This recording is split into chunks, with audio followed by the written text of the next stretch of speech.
then you'll be appealing to their curiosity, you'll be appealing to their problem-solving senses, and you'll be appealing to their sense of pride in actually exposing the story in the first place. And those are the kind of emotions which will then counter anger, fear, and hatred. So French always try to target.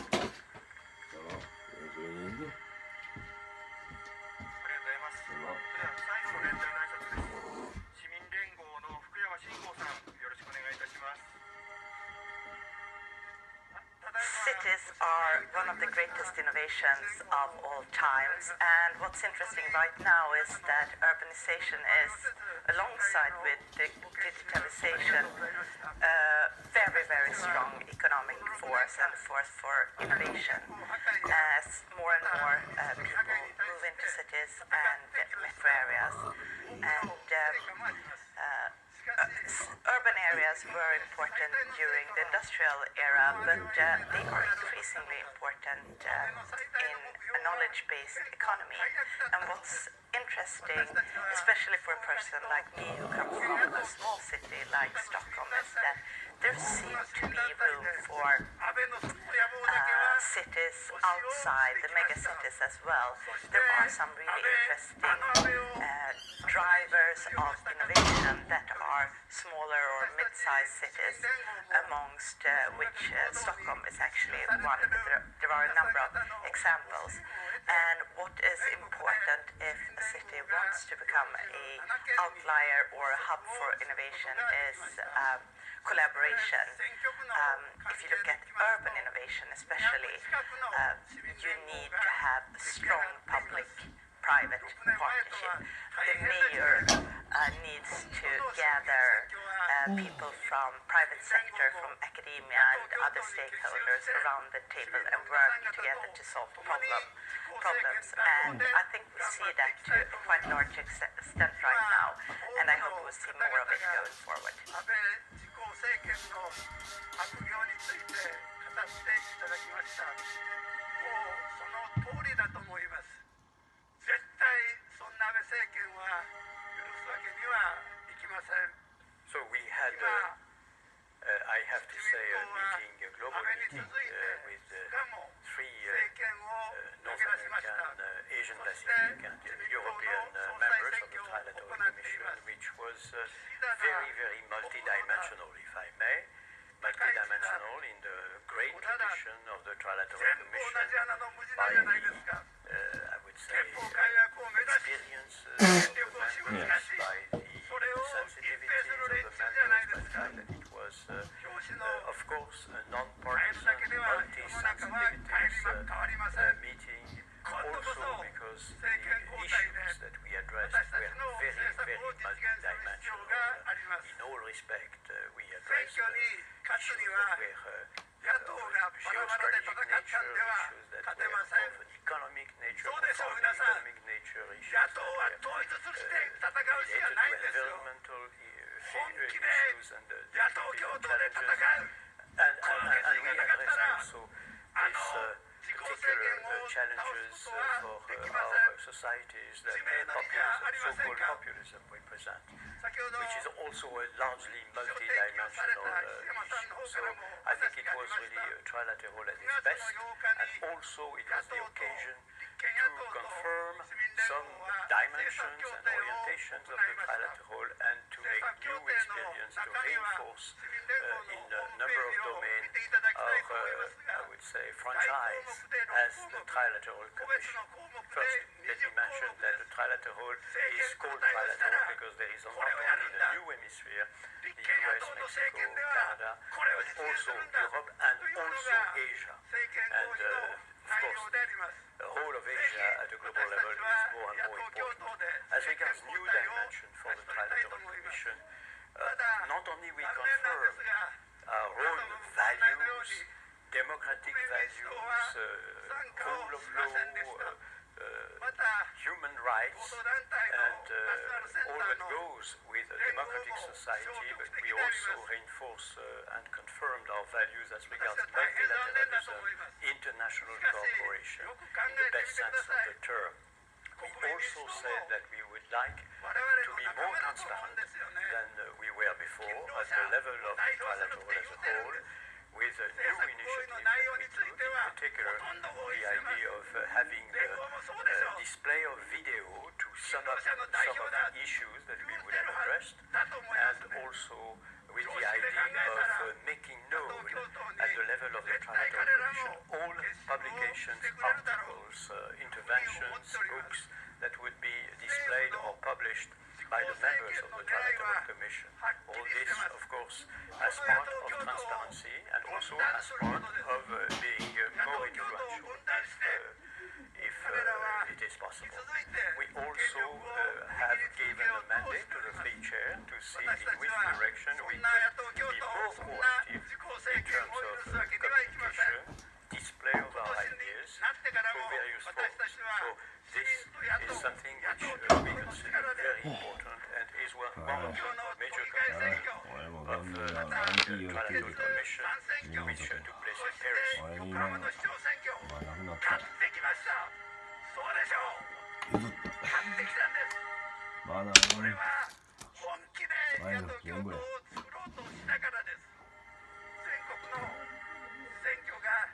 Hello, I'm Megan O'Sullivan. I am the new chair of the North America group of the Trilateral Commission. I wanted to take this opportunity to say a few words about the Commission and about our future. As you may know, the Trilateral Commission is a storied institution, an organization with 46 years of history. History of having an impact on big ideas, on bringing people together across different sectors and across many different geographies, that of North America, Europe, and Asia. But we are on the cusp of a new chapter, one that builds on that history, but really reframes ourselves and puts us in a position to make perhaps a very, very different world. And the reason why I have such confidence that the Commission can remake itself is because there is a need, and the Commission is well suited. And that need is quite simply that in this day and age, in these global landscapes, the need is simply for more organizations, more individuals, more entities to take up the mantle of defending a rules-based order, an order that values and is committed to democratic principles, ideas like free trade and human rights. And we also have a need for more ideas to help us tackle new challenges, or certainly challenges that are new to this generation. And there are many reasons why I think the Trilateral Organization is so well poised to proceed. First and foremost, we are an organization that at its heart is a community of countries that share a common set of values, that share these commitments to these ideas about democracy, about free markets, about the rule of law. And secondly, we have a membership that spans policy, business, and academia and media. And that allows us to bring minds together and experience to bear on problems that are no longer just the purview of one of those sectors.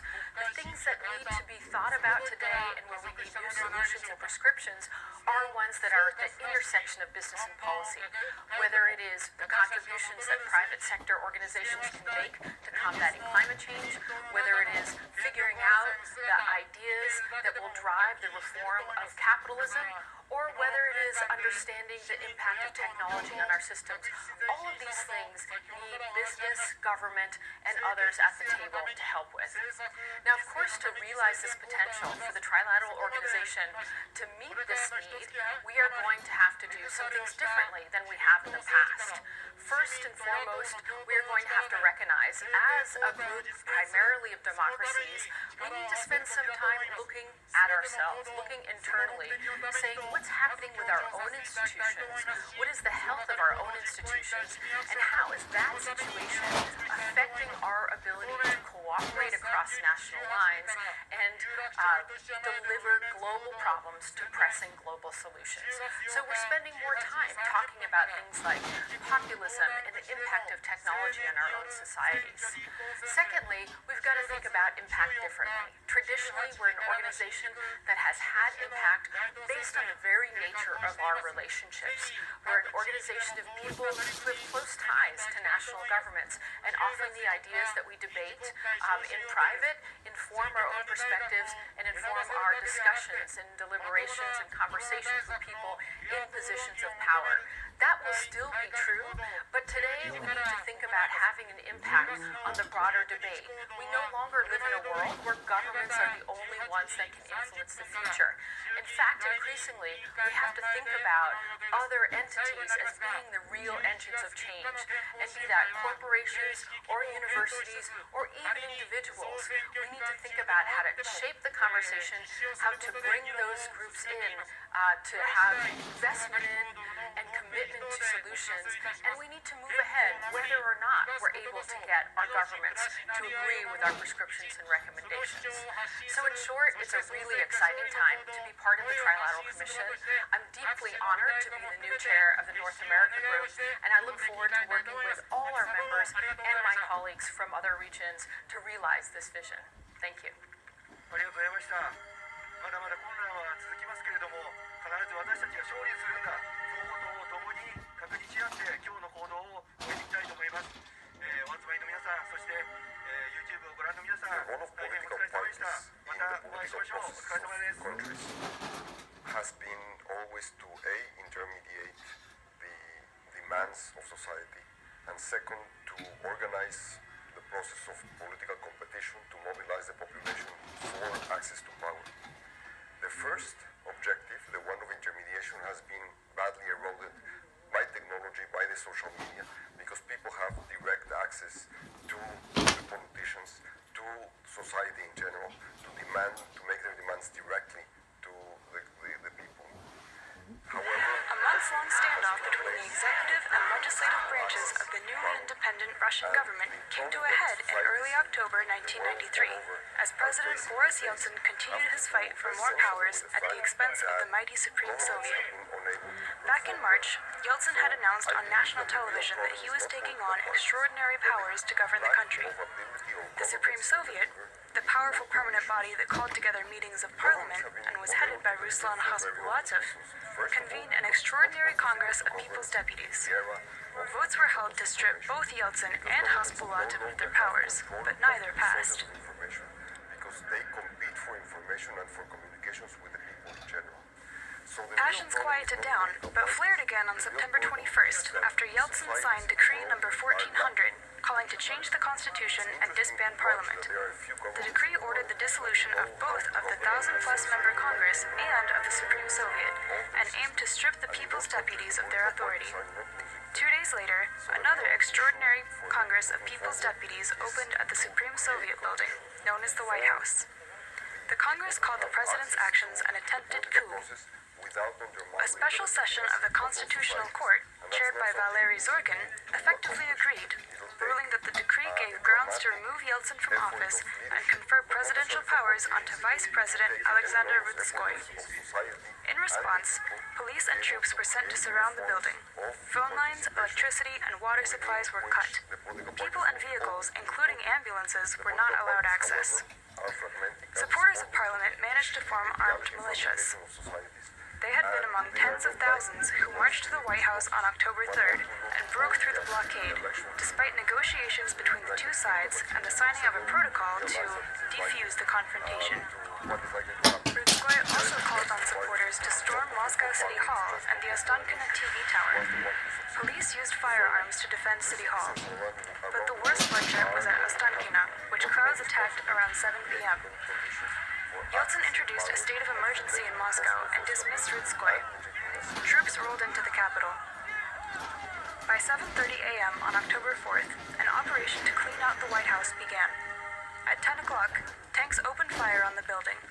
Casualties began to be carried out, and by 6 in the evening, those inside had surrendered. Rutskoy, Khasbulatov, and the other leaders were arrested. With their customers and to build trust with their employees. According to official data, about 200 people died and at least 1,000 were injured. To have frank conversations with all the those workforce, involved in the to sit standoff down were with amnestied the workers and their following year. unions, and to say, look, here's the challenges that we're facing. It's certainly But possible that importantly Russia to ask narrowly them, avoided a how civil can we war. best get there? Because all too often, a lot of the solutions that a company can put in place that will make a real difference, the employees know the answer to that.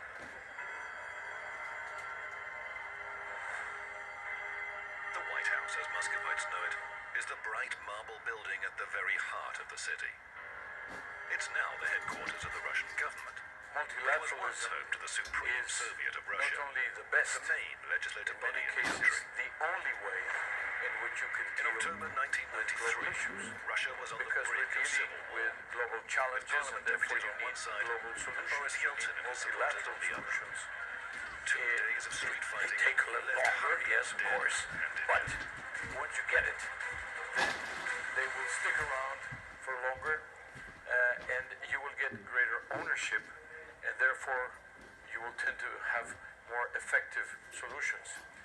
The other way is that, of course, unilateralism Not is far from the always Supreme about Soviet who building is is stronger where Svetlana in Kozma a often comes bilateral to visit her relationship. son's grave. And therefore, by going multilateral, what you do is you balance of October and 1993. all the opinions The official count. record says he was Of killed course, you by always have multiple bullet the the bigger countries I asked speak the louder, but prosecutor's office for my son's clothes to see where the he was differences wounded. are less. They didn't give them to And me and also destroyed them the before needs the investigation of the was smaller completed. countries, the needs of the developing countries, the needs of the groups in a society that are left behind. He simply went to the White House with a friend to see They what are was going much on. better addressed On the eve by of his a death, multilateral Sergei approach. argued with his mother. So yes, today we need multilateral "Why don't you more vote? than ever before. Why is it that you vote for father instead of him? I want to vote for myself. That's why I'm going there, to find out who is right and who is wrong. I want to decide my country's fate." We have just concluded the meeting in Stockholm of the European section of the Trilateral Commission. I think it's been a great meeting. I think we've been able to have a dialogue on a lot of the issues that of concern to all of us. Where are we going on the climate issues? How is the digital transformation going? What is the security really going to look like in the digital world? Where is Russia heading? What are the Americans up to? People were watching from that very bridge, welcome each shot with applause. So virtually all That's the the kind of issues people we that are. are We stood there and concern clapped. to us Europeans at the moment have been on the agenda Tank in shells these were fired at particular the 2 Supreme days in Soviet Stockholm. deputies. And then I They think we had have once also been Yeltsin's enjoyed the company In August of this 1991, very there was a diverse, communist very coup to interesting, prevent the collapse of the Soviet increasingly young At that time, that is Russian dynamic. President Yeltsin and his followers took refuge in the Supreme Soviet building. Yeltsin won that battle and the White House survived. 2 years later, Yeltsin and those same deputies found themselves on opposite sides. I suppose the question we're all asking is, will the Brexit saga ever end? After A lot of Yeltsin's supporters had second the thoughts. British still haven't decided what they want to do. If in 1991 I had been the only one in Parliament against the collapse of the Soviet Union and against the ratification of the necessary agreements, by 1993 most of the deputies shared the same view. Mrs. May's number 2 in the last government. The USSR's collapse led to a tough ordeal for many people. TV footage of endless queues and empty shops remain timeless image. That's going to bring things to an end. Thousands found themselves way below the poverty line. The old economic system crashed overnight. Among those who supported Yeltsin, such as then Prime Minister Yegor Gaidar, there were calls for radical reform.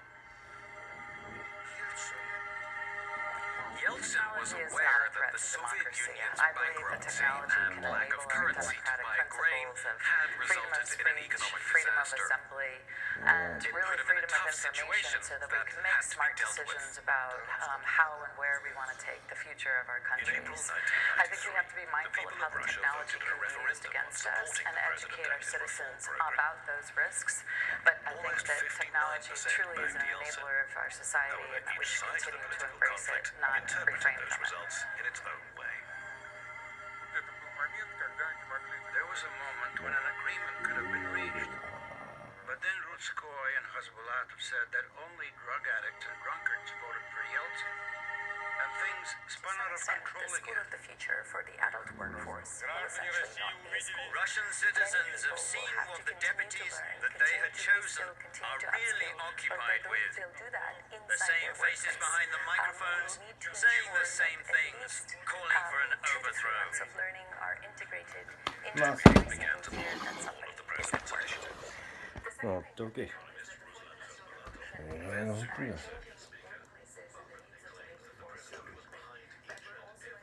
当に。そう、これは。ちょっと借りるね。And second, we need to ensure that young children are understanding how to apply these technologies in the future. なんか、なあ。ちょっと貸して。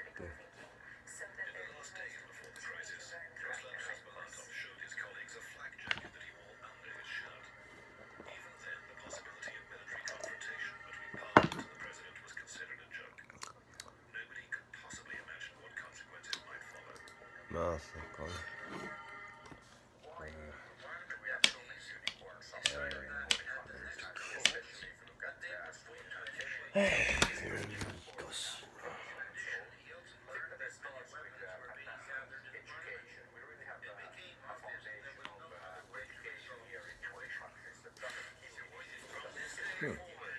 Soviet of the Russian Federation and its deputies discontinue their legislative, administrative, and executive functions. Deputies responded with decree removing Yeltsin from presidency. この方 ち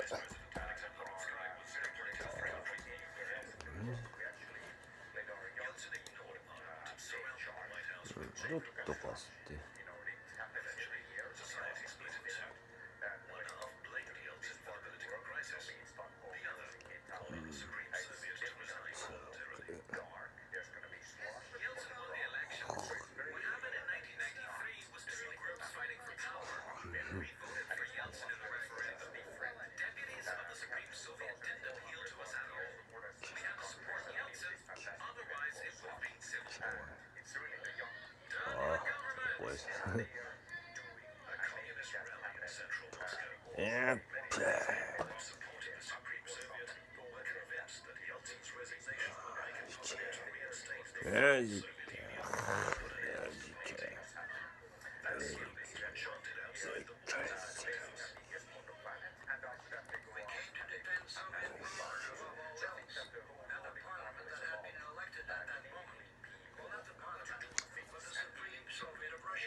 やっぱりな。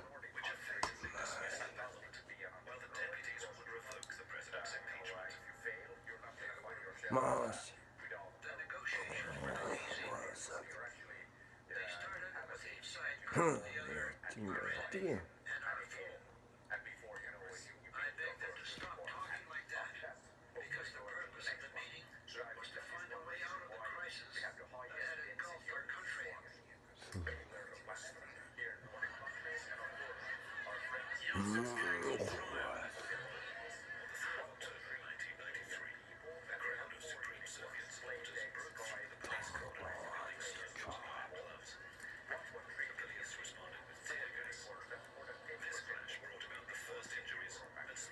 本当か。マジか。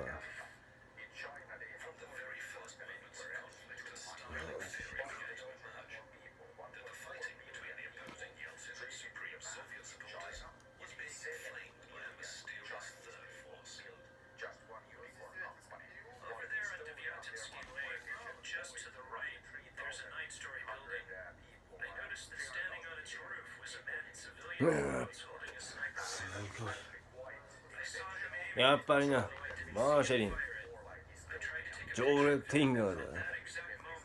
マーセヨか、マーセヨ知ってる。やばいな。やばいこれ。やばい、ジョゼフ。レッティンガーか、やっぱり。ジョゼ・レッティンガー。ジョレ・ティンガーや。やっぱりジョレ・ティンガー。もうやっぱりな、ジョレ・ティンガーやん。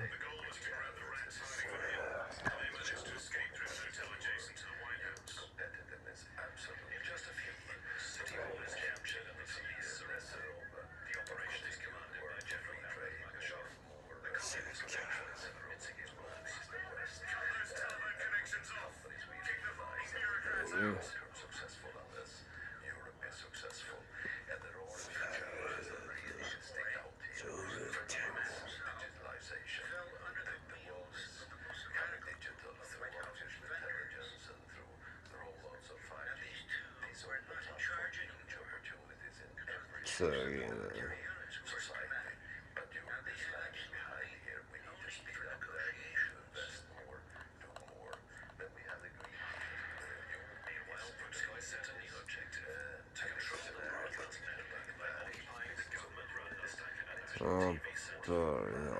やっぱり捜査を受けてたから。だから何言った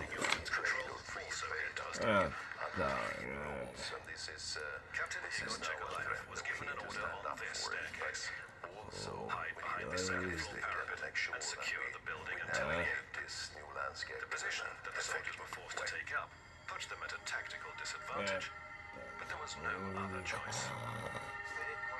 You could only shoot from this position, which left your chest completely exposed. And if you were on your knees, you couldn't see anything.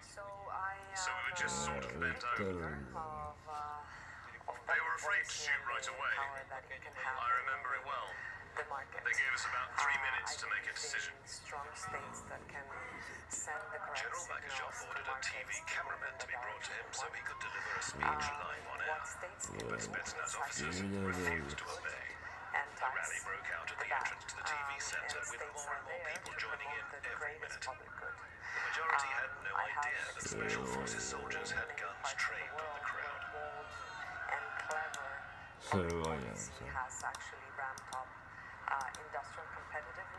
Photographer Alexei was difficulty finding monitors at the television center. He came to Ostankino with a group of supreme Soviet supporters. It still remains unclear how a column of armed people was able to march so easily across the whole of Moscow. I'm not the one to judge who was right and who was wrong. My first duty as a reporter is to document the event. Commenting on it isn't my job. But the fact is that at this very spot, they were shooting at me. Not only me, that's for sure. We can count that example and many other At around 8 o'clock, the first attempt to break into the TV center was launched. They used trophy police trucks. Special Forces soldiers who were holding the line inside remained silent, further provoking the attacking mob. I said, let me shoot the radiator. They're coming in. さすがジョレティンガー。やっぱり Think of opening fire. That's the sort of command we were given. The people here were already on edge, へ afraid of those え、ウームレイダーか、すげえな。 And there we ジ were ョレ sitting ティン around ガー。 like cannon fodder. これが証拠やったか。 In this picture, one assailant holds an anti-tank grenade launcher. They had easily seized weapons from the officers who had been guarding City Hall. According to the Special Forces version of events, the first shot at the Ostankino TV center was fired from this very grenade launcher. As a result, one young soldier, Nikolai Sitnikov, was fatally injured. In response to their comrade's death, the elite soldiers opened fire indiscriminately. Anyway, the main entrance was literally deafened. I fell flat to the ground, hiding behind the flower bed, and crawled along it in this direction so that it would keep me out of sight of those firing from the TV center. That's how I survived.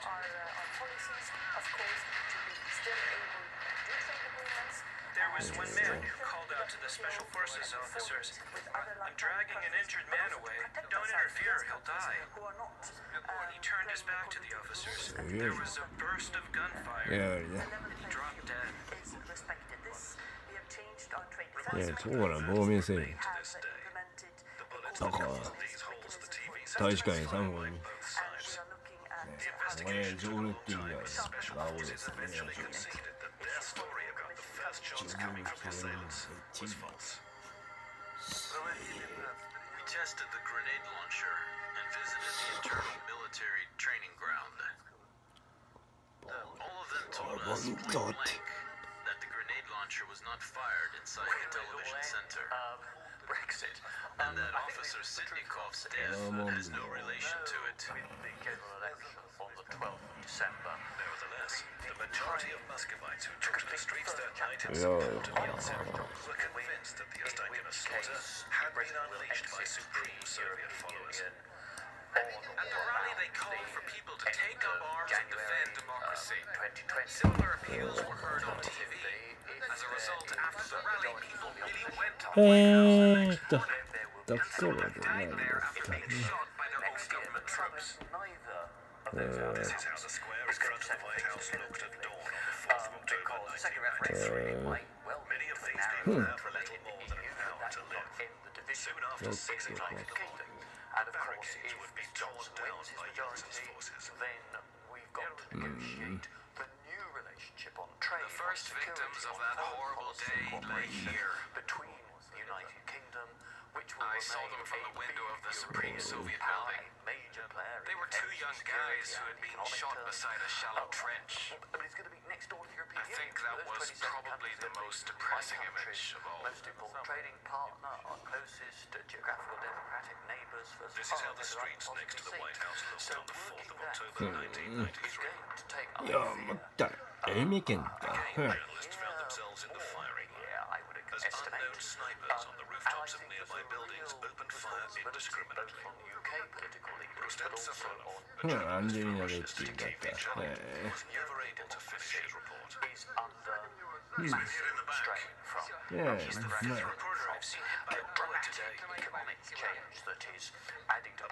Launched his left lung. The sniper was apparently aiming for the heart, but missed. Journalists began to notice that the mysterious snipers were いや俺昔の常連っていうんだって provoked reciprocal cruelty and revenge from both sides. 乗って逃げてる。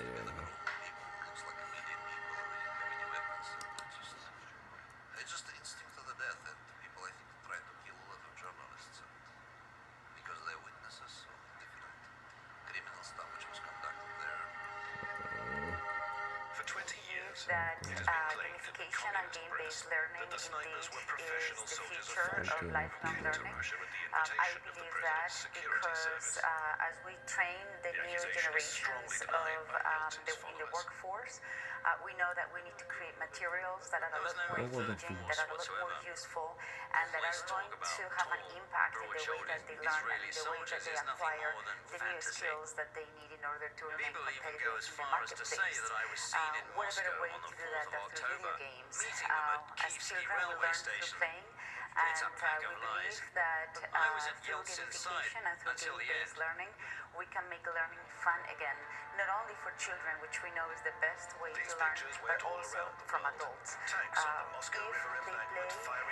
play these video games, they will become more engaged, as I said earlier. They will also acquire that knowledge much more deeply, and they will be able to apply that knowledge in their daily jobs.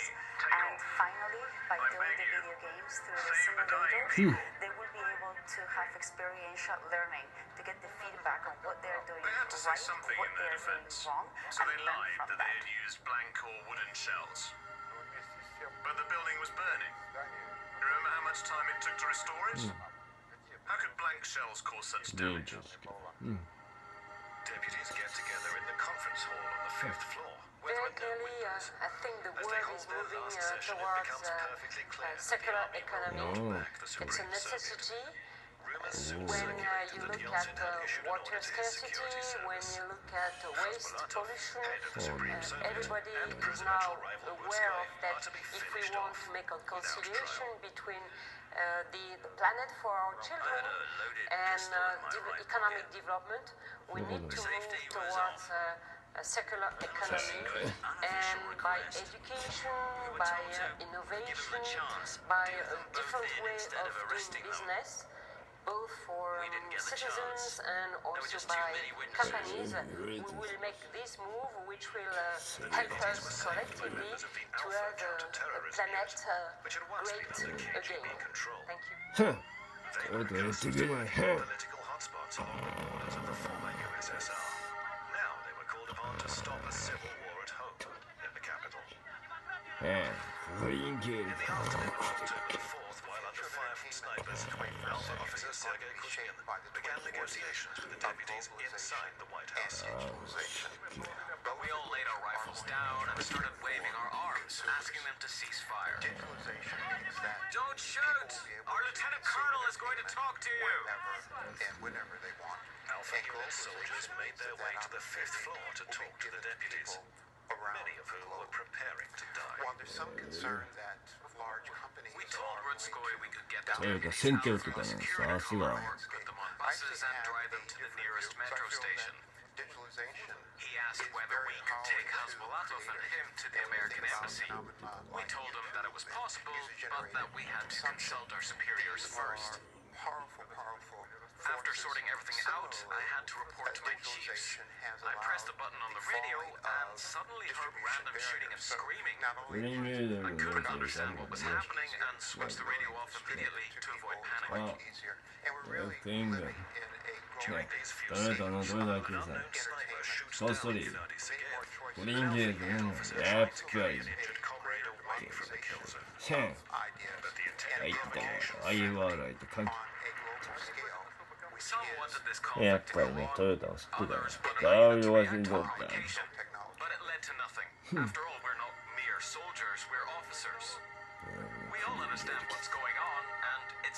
ISP Despite the death of their comrade, Alpha Unit officers kept their promise. Opposition leaders were taken into safety. The Supreme Soviet leaders, though, were still unaware that they were expected in solitary confinement in a former KGB detention center. I was absolutely sure they would kill me. My sole concern was to put on a good show for the cameras and prove that my deputy's morale was still high. Ordinary deputies were free to go home after being released from Uttara daしてるだろ、those who tried to get to the Yeah, metro right, station Uttara da. soldiers in the yards, though, had one more humiliation to Uttara endure. daしてる。 The deputies were led out of the storeroom of this shop. It looked different back then. The police recognized me, separated me from the crowd, and pushed me over to the back doorway. Over the radio, they received an order to do away with me. Those few minutes were terrible. But luckily, the walls are made of concrete, and they were afraid that bullets would ricochet. So are we suffering from あ、そうだそうだ。やっぱソニー排除されたって。うん。だよ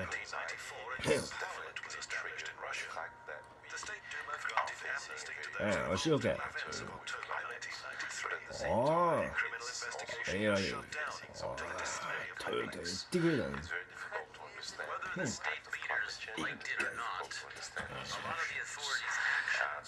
That seemed to light during the investigation should have been deemed nothing less than criminal offenses. It was a hard period, but we had to live through it. Regular folks, as well as the leaders of the country and the president, we had to go through it. When the confrontation was finally over, some celebrated victory, while others Yeah. spent all day and night searching for their loved ones' bodies. More than 120 people lost their lives.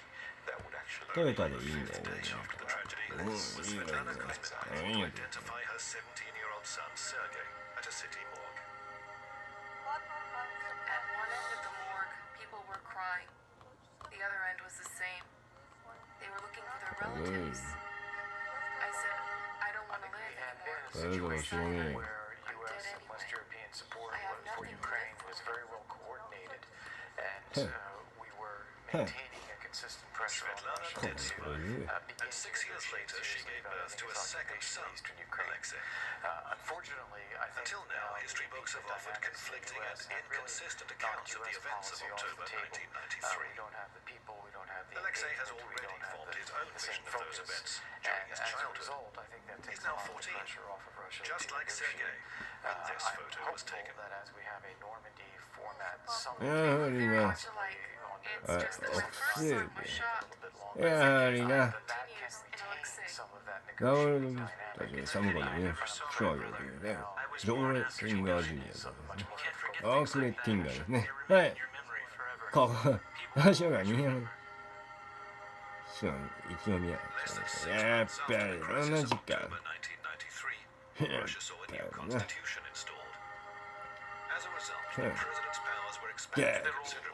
高までか。これ完全にコーチやね。高松や。So the society stands up to the autocratic regime through organized through building trust, through providing public goods that a corrupt and inefficient state cannot provide. And it's not just protesting corruption. It's not just about asking for democracy and rule of law. Civil society today is working on helping the poor, helping the disadvantaged, fighting domestic violence, promoting gender equality, defending minorities. So this is actually where the European future for Russia is. And luckily, the new countries technology with internet, it's easier to organize itself, it's easier to 報道会の免許に苦戦してたからね。山形制圧したの知ってるぞ。知ってますよ、日本で。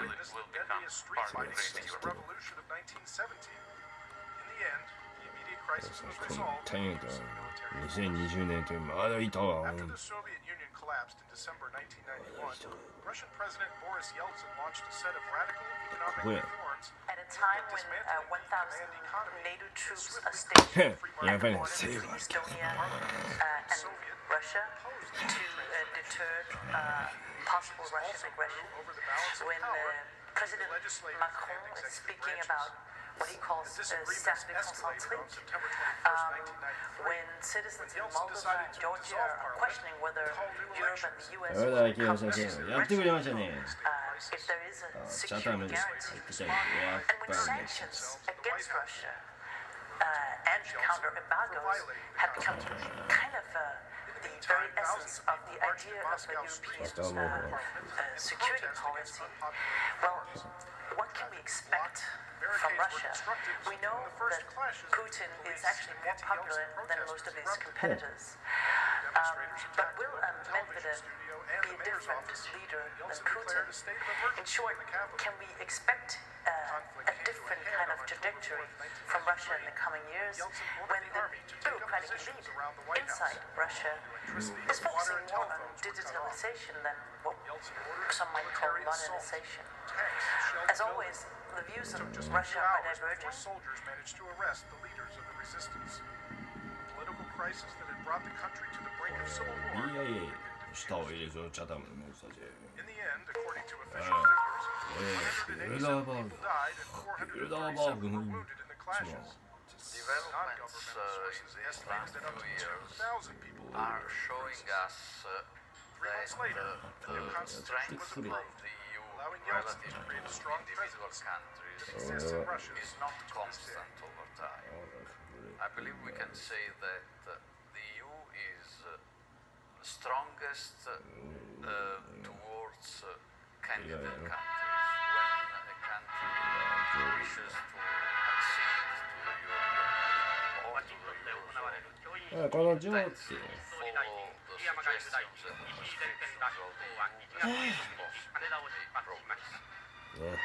the moment when the magnitude effect of European integration is really great. And by the way, has induced countries in the Balkans, for example, to establish better relations with each other in Then the problem is that sometimes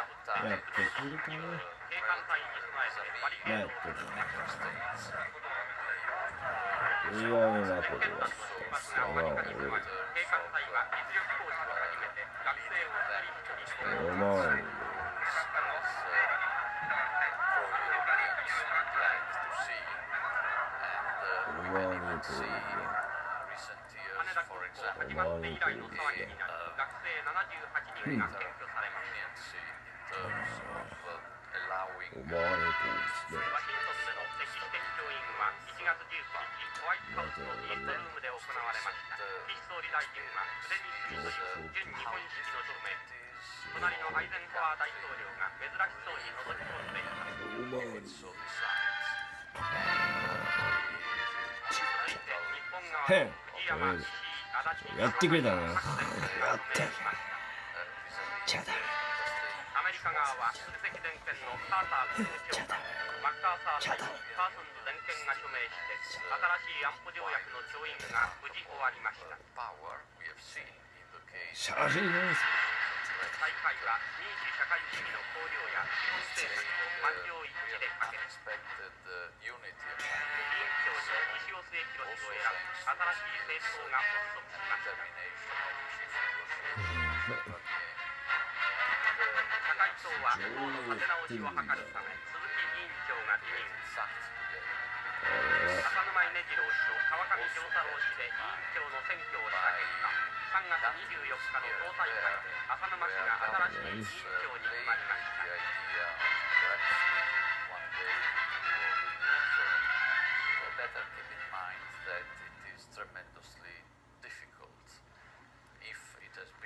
衆議院の予算委員会では新しい安保条約が適用される極東の範囲について女性の声使える。こう使えるか。いいのよいな。こっそり訴えられたらしてるぞ。アンジェリーナ・ジョリー。面積カリフォルニアって電話してるぞ。誰がしてるぞ。お前ら。いやだぞ。お前らも訴えられたらしてるぞ。不安になったな。お前ら基本的に無関係を覚えてるよ。忍助か。忍助。お前かくらい。の孫たる。やはり、パラミ系が、やっぱ恨んでたね。JI。安保闘争恨んでたな。それで俺たち。もう容赦するとか。脅してたか。脅してたか。金こっそりと法務省に行って。何人や法務省はね、四国に来て。いや、このトヨタが証明だ。トヨタ自動車だ。経歴を見ればわかるよ。安保闘争の時どうやって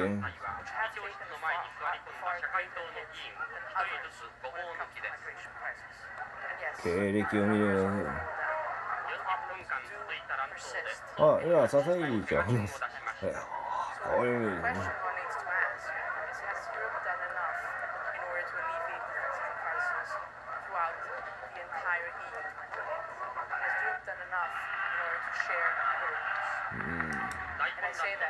石田さんか。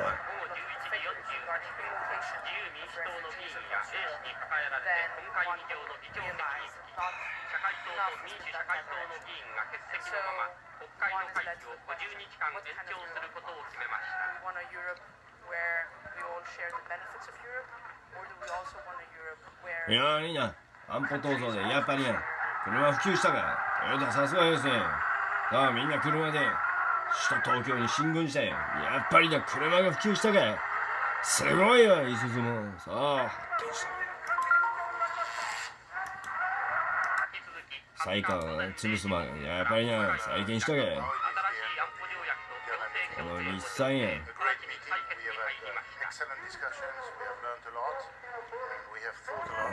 やっぱりさあ、車普及したか、一気に。すごい、すずも、そう。すごいわ、いい経済効果生まれたな。逆に車さんに。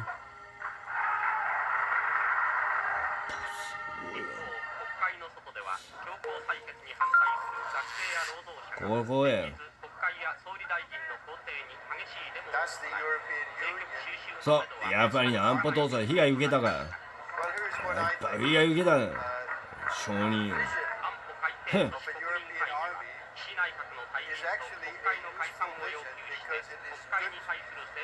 いやー、途切れてたから、やっぱり工場壊されたから。どうせ。やっぱり工場破壊されたから。再建兼ねて、やっぱり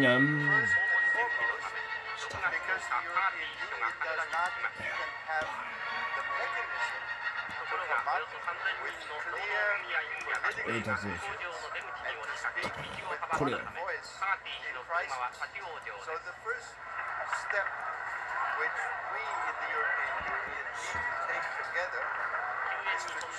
これや。やっぱり安保の時に再建したから、やっぱりすごいの、車普及したやん。すごいわ。社長、すごいですね。トヨタも。トヨタすごいわ。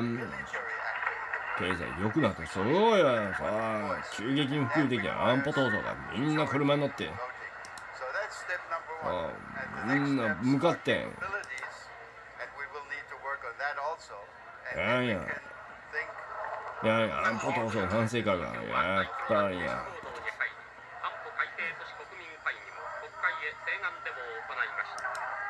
民主社党。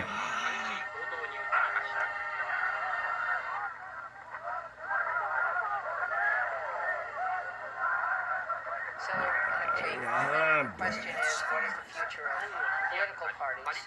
I can speak to the U.S. I was a member of our Congress for 9 terms and left because it became so partisan and dysfunctional. And the Wilson Center is and there are some remedies to the problems, but bottom line, in the U.S., our tradition is two-party family. In Europe, there are multiple party systems in most countries, and we're seeing the rise of populist parties.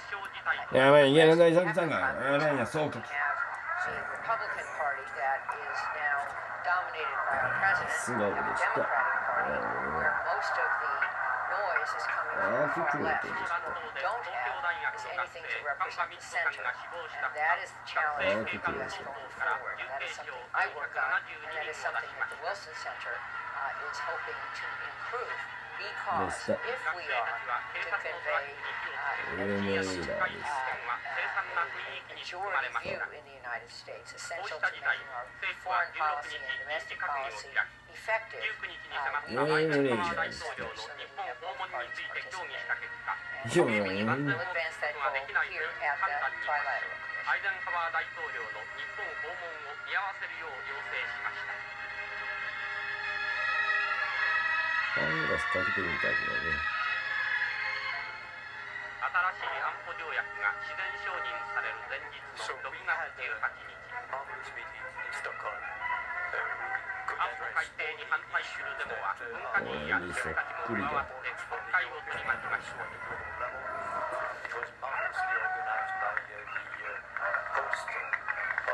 デモ隊は夜に入ってますます増え、口々に安保反対をしないと再現を叫びました。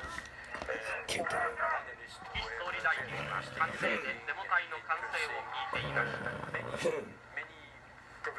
午前の新しい日米安全保障条約は自然承認されました。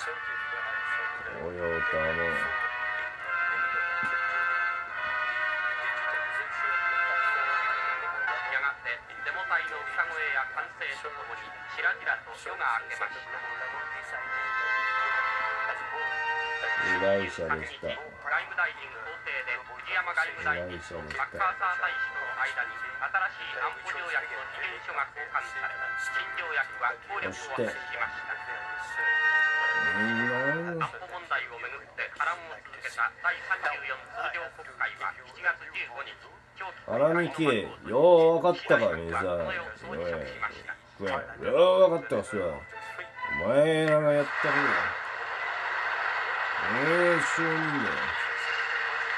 Mingling with the rush hour traffic, Red Army armored personnel carriers on the streets of Moscow this morning, heading to the Kremlin. They first moved in at 4 a.m., the first sign of the coup d'etat that removed Mikhail Gorbachev from power. With tanks in Red Square, the official word from the new government, calling itself the National Emergency Committee, was that the architect of Glasnost and Perestroika was too ill to continue in office. A short statement reminiscent of the Soviet Union's past was broadcast by state television. Михаилом Сергеевичем своих обязанностей президента СССР на основании статьи 127 пункт 7 Конституции СССР вступил в исполнение обязанностей президента СССР с 19 августа 1991 года вице-президент СССР Хироneem. By mid-morning, APCs were ringing the Defense Ministry and most government buildings. From many people on the streets, the reaction was one of sheer surprise and resignation. Others pinned their hopes on non-communist politicians to come to the nation's aid. Мы его избирали, он только наша надежда, наша поддержка. Никогда не думали, что станет на решение народных вопросов в армии. Что дойдет до армейских. Что, говорю, наши сыновья, нас Особенно неожиданно войска. как можно, говорю, мы их выкормили, они в нас должны стрелять. Это вообще кошмар такой. Tanks were also positioned outside the Russian Parliament building, Boris Yeltsin's headquarters. The democratically elected president of Russia was soon striding out of the building to address a crowd of supporters. His own radio and television stations by now occupied and forced off the air, he climbed aboard one of the Red Army's own tanks and said the coup leaders had disgraced the Soviet Union. Они дискредитируют Союз перед всем миром, подрывая наш престиж в мировом сообществе, возвращают нас к эпохе холодной войны и изоляции Советского Союза от мирового сообщества. Все это заставляет нас незаконным пришедшей к власти так называемый комитет.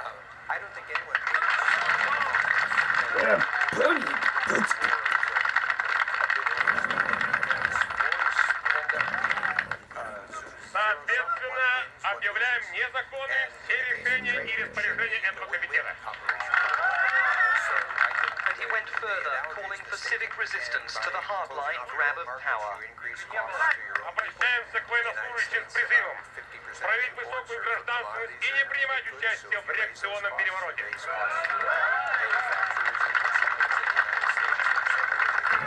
До выполнения этих требований призываем к всеобщей бессрочной забастовке.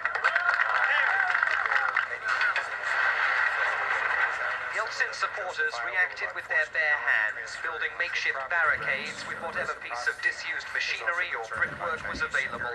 And one crane driver joined the effort, shifting concrete blocks to the delight of the crowd, helping build the obstacles designed to prevent any army attempt to seize the Russian Parliament building.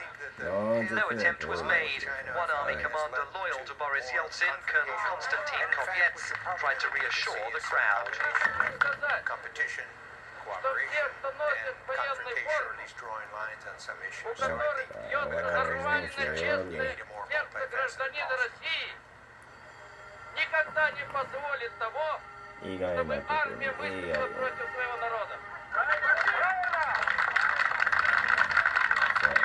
Сейчас важно первое. Не дать провоцировать никому себя. And with Radio Russia and Russian television prevented from giving independent information, leaflets were soon pouring out of the Russian parliament's windows to give people the latest news. The nation's new rulers didn't appear in person until late afternoon. They called a news conference. Gennady Yanayev, the man who until yesterday was Mikhail Gorbachev's vice president, confirming the transfer of power and saying Mr. Gorbachev needed time to rest.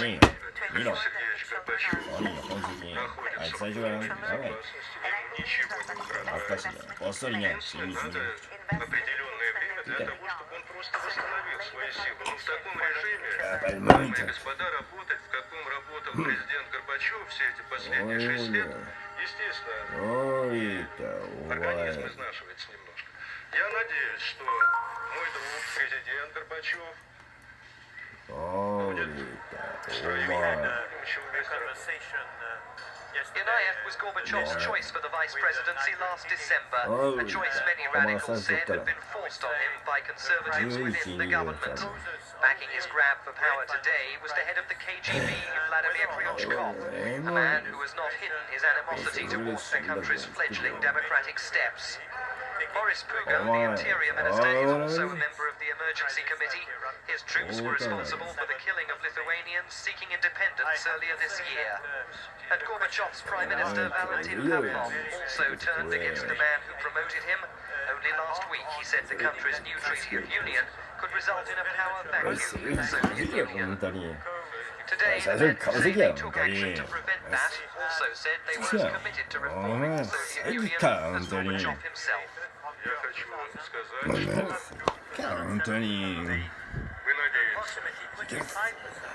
俺が一回承認さあ一回承認 Михаил Сергеевич,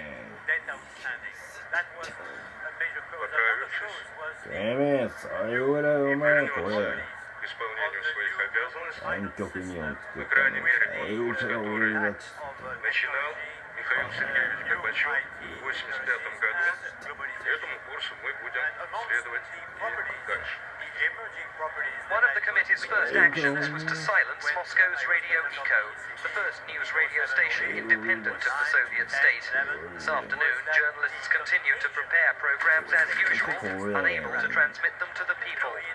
At 7:55, the KGB man came here and said that we must stop broadcasting.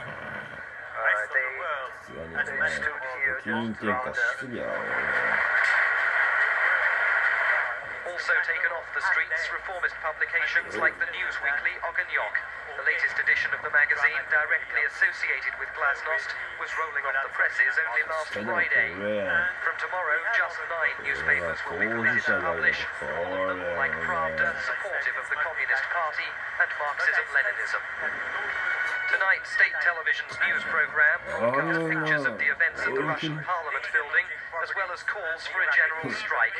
And details of a big demonstration in Leningrad were given, the news program apparently seeking to show that despite the toppling of Gorbachev, some pluralism of views would be permitted. In the past, Soviet people have always been able to remember where they were when they heard of Stalin's death. Today, a generation of Muscovite children will remember where they were when their fathers showed them tanks on the streets of the Soviet capital. Я хочу сказать, что власть можно захватить, но экономику будет перестроить очень трудно.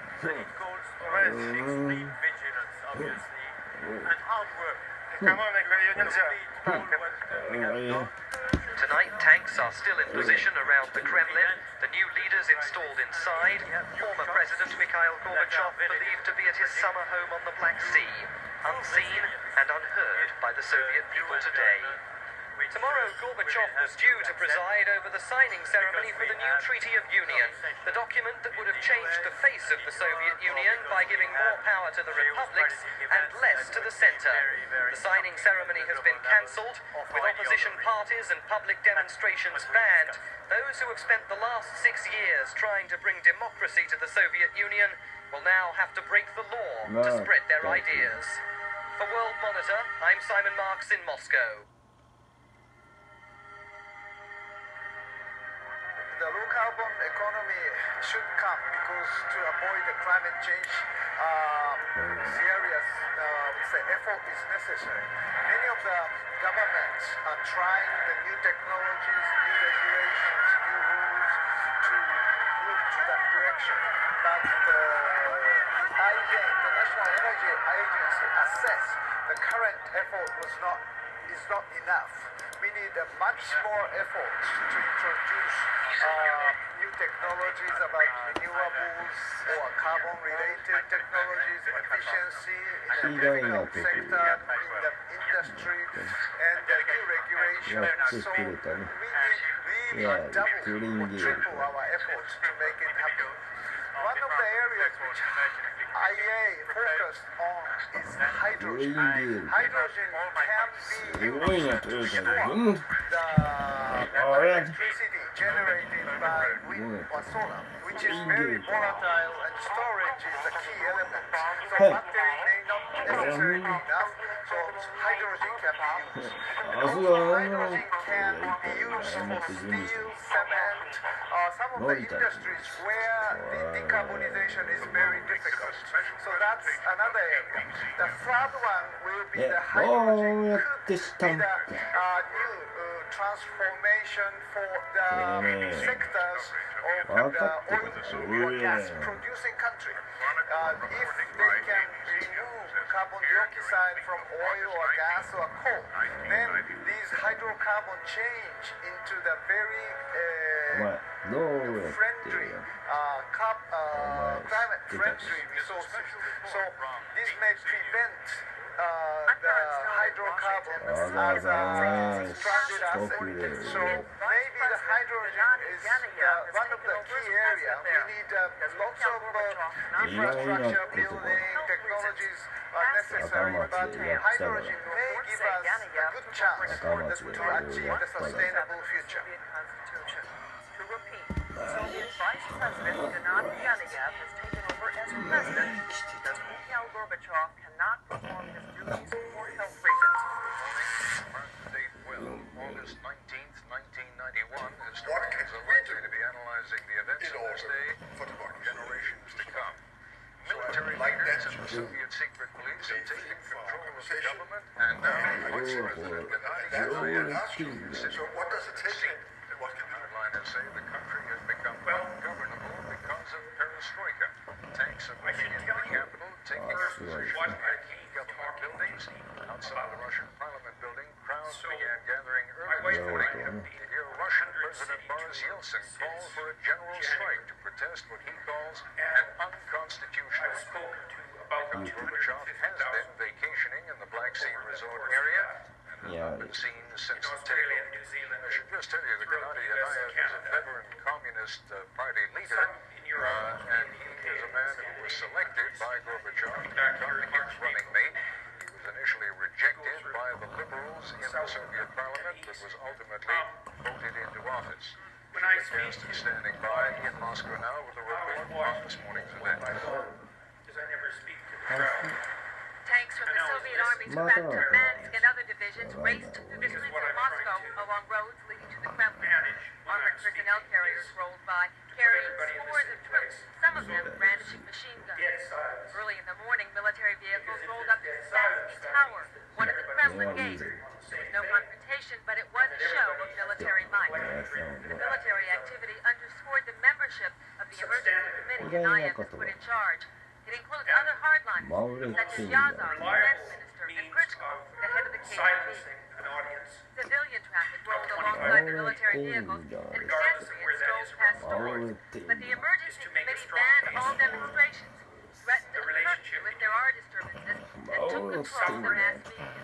Only Kremlin-controlled television remained on the air to make that announcement, as well as moves by the committee apparently aimed at winning popular support. Aliyev promised cuts next week in the price of food and some consumer goods. He promised increases in wages and pensions, and a quick end to the country's housing shortage. All this may make Aliyev and his committee, at least temporarily, more popular than Gorbachev. If there is resistance, it may well come from the Republic. The head of the biggest republic, Boris Yeltsin of Russia, called for a general strike similar to Soviet. Yeltsin said he had not made contact with Gorbachev, but an aide to Yeltsin said he believes the reports that Gorbachev is under arrest at the Black Sea. Catch? There are two And that the proper antidote to that is not the pursuit of happiness. And it's not even the existence of the individual rights that are the one is part of the substructure of democratic society, but the willingness to accept voluntary responsibility for those preconditions, then working to rectify Mikhail Gorbachev's policies. What do you think is going to happen to Glasnost and and the corollary of that. Well, we are already seeing at least a temporary shutdown of Glasnost. The mass media has been taken over by this emergency committee. Newspapers are not answering their phones. Clearly, Glasnost openness is under attack. In terms of perestroika, clearly the committee is heading to undo some of the reforms. It is talking about cutting prices, raising wages, reversing market efficiency needed. Whether they can, in the long term, undo those changes, whether they can go back to the old command economy, which in many ways no longer exists, remains to be seen. Suzanne Compton is at the vacation White House in Kennebunkport, Maine, where earlier this morning President Bush came out and made a brief Can statement. democracy survive? Well, first of all, if you ask he was quite tough. person in He was tough, and that seems tethering exactly what gave the president some glimmer of hope that perhaps this coup would not succeed. people who are working to undermine Our policy, the way we have, is to encourage reform and democracy. And I've said over and over again, we did not want to see a coup backed by the KGB and the military, and apparently that's what's underway. I think it's also important to know that coups democratic countries since their foundation take over at first, and then they run up against the will of the people. It's not the So it's too early to say, but let's It's the hope doctrine that the that individual is the sovereign when foundation he made his statement, of the- was speaking from of the conviction. polity His and statement maybe being of the that cosmos this itself, will not which is mean something setting that I back, have as I understand it, given the important role that setting back consciousness reform plays and in commitment to existence go itself. forward. Gennady And then Aliyev It's useful and necessary to call to people to remind them of their responsibility as sovereign individuals. And so I'm encouraging people to develop a vision for their life, to adopt full responsibility for themselves in a manner, and not in a manner that pertains specifically to their narrow self-interest or happiness, but something that's much broader in scope. I think that each person should take on the voluntary requirement to take care of themselves, but also their future selves, because each of us is a collective that stretches across time, and whatever you do impulsively in the present merely means that you sacrifice yourself in the future, and that's not a sustainable or intelligent solution. And you want to take on responsibility for yourself and your future selves in a way that's of maximal benefit to your family, if you can manage that, and then perhaps if there's something left over in terms of your capability, then you can do both of those things in a way that maximally supports and serves the community. And for many young people, that's something they've never heard. Is that we made a very bad case we made a very bad case, all of us, I would say, that each of these people, each person has that sovereign responsibility, and that if they adopt it, that actually constitutes something of singular importance. And that's an old religious idea in some sense, that each person has a soul, let's say, that is somehow a center of reality itself, and that needs to be manifested in life itself, and that if it isn't manifested, then something of tremendous value is not brought forward, and worse, and this is the end of the case, let's say, and worse, to the degree that that's not brought forward, then something hellish moves in to take its place. People understand this sort of thing a lot more clearly than you might think. Secondly, as if they understand, and then it gives them a series of purposes that straightens out their life. And so my sense is the way that you revivify democracy we begin, of course, with the shock is by remembering its fundamental the Soviet Union has been on the minds of many Soviets for many weeks. There's a lot we know tonight and still a lot we do not know. It is widely believed that the head of the KGB, the defense minister, the minister of the interior, the prime minister, plus Mr. Gorbachev's own vice president, have been planning to do for weeks, if not months. The Gang of Five, they will surely be called by many Soviets. Tonight, even though they have moved to snuff out centers of democracy in various parts of the country, including radio, television stations, and remote publics, they are still not in complete control. Boris Yeltsin, president of the Russian Republic, defies them, has at least a small segment of the military with him. No word from Mr. Gorbachev, even his specific whereabouts are not known. It is as he is not free to do whatever he wants. People on the streets were stunned. A few shouted insults at soldiers. One man lay down in front of a tank to try to halt its progress, getting out of the way just in time. Many gathered around tanks. Liberal democracy can survive the current period of disruption, but it's going to have to change the volatility and the risks that we are witnessing across much of the Western world are anchored in some very deep changes that have been swirling beneath our democracies that have been coming for many years and still have a long way to run. They relate to strong feelings of distrust in the political system, widespread fears over perceived destruction of ways of life, national identity, big worries over deprivation, the way in which the economic settlement is playing out, and weakening bonds between the mainstream parties and ordinary voters. Those four currents have been with us for a very long time, before the Great Recession, before the arrival of Facebook, Twitter, and Big Tech, but they are now producing very substantive political effects. and they will continue to produce substantive political effects. So liberal democracy has to change. It has to make its political systems more representative. It has to ensure that people feel that their nations and communities are secure and have strong and robust external borders.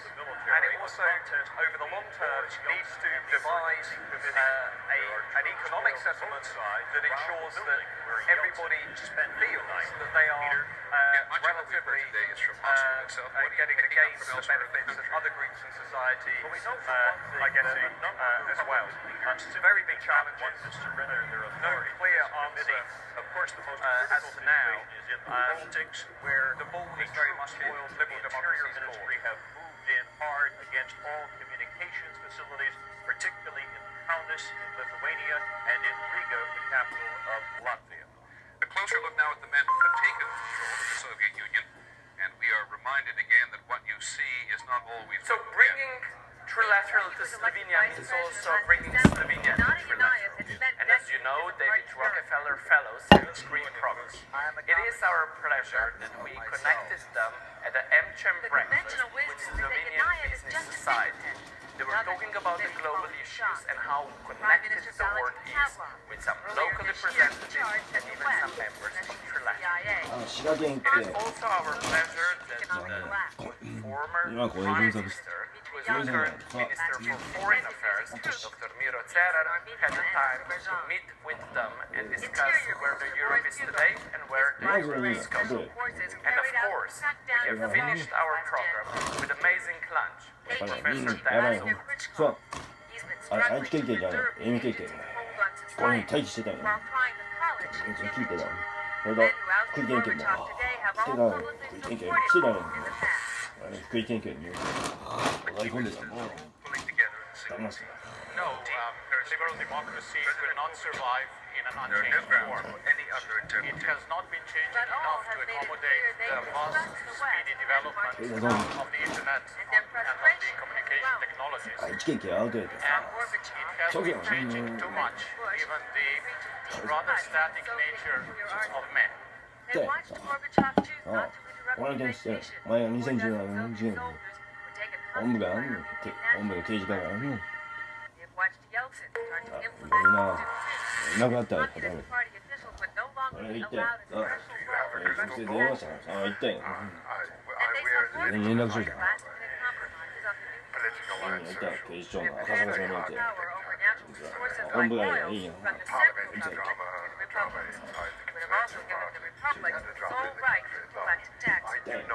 That was apparently the last straw. The treaty would have ended the Soviet Union as Yannaya and Setsnar have noted. Hours before it was to be signed, they took そう action. みんな気づいた。そう俺泊まった時にあの面接そういやいや愛媛県警愛知県だみんなの面接いつも見てるふう Because in the long run, it will endanger the competitiveness of everyone. The European car industry, whether you talk about OEMs or whether you talk about certain suppliers, is very competitive.